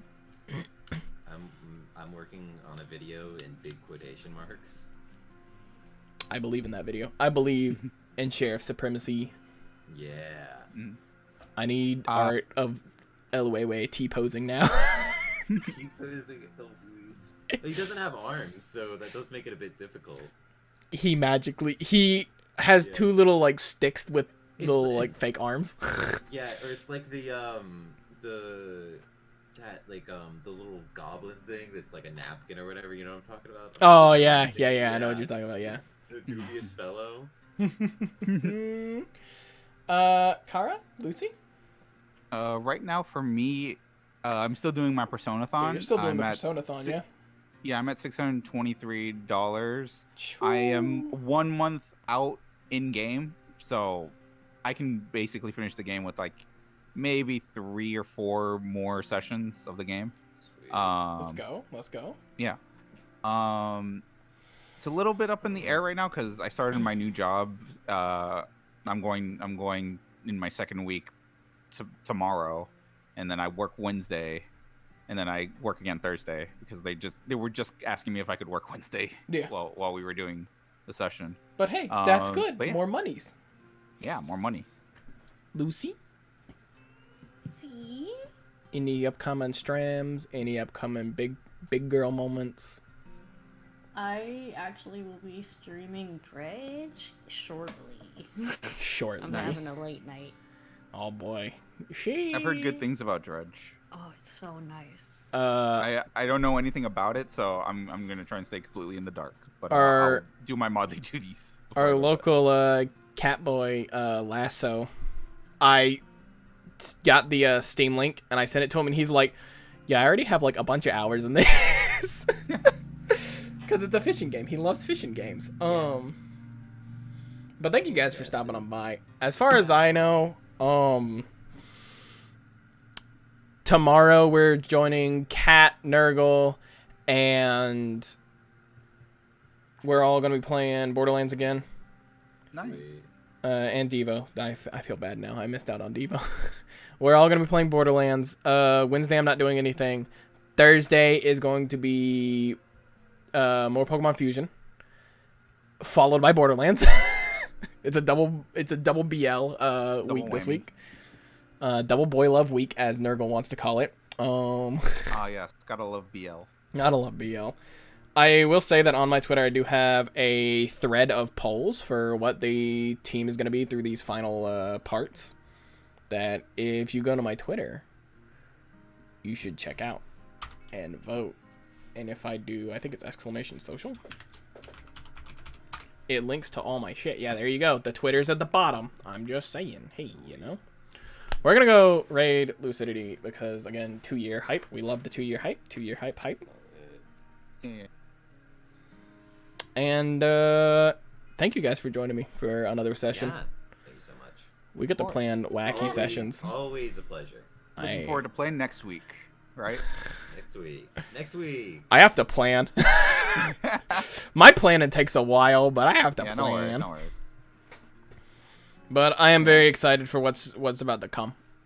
Yeah. I picture we've got a few more sessions, and then we could probably end it up. I've got good ideas. This brain don't have much ideas, but it's got some ideas. Yeah. Thank you everybody for stopping in and watching. I appreciate when everybody comes in and says hi and enjoys the fun.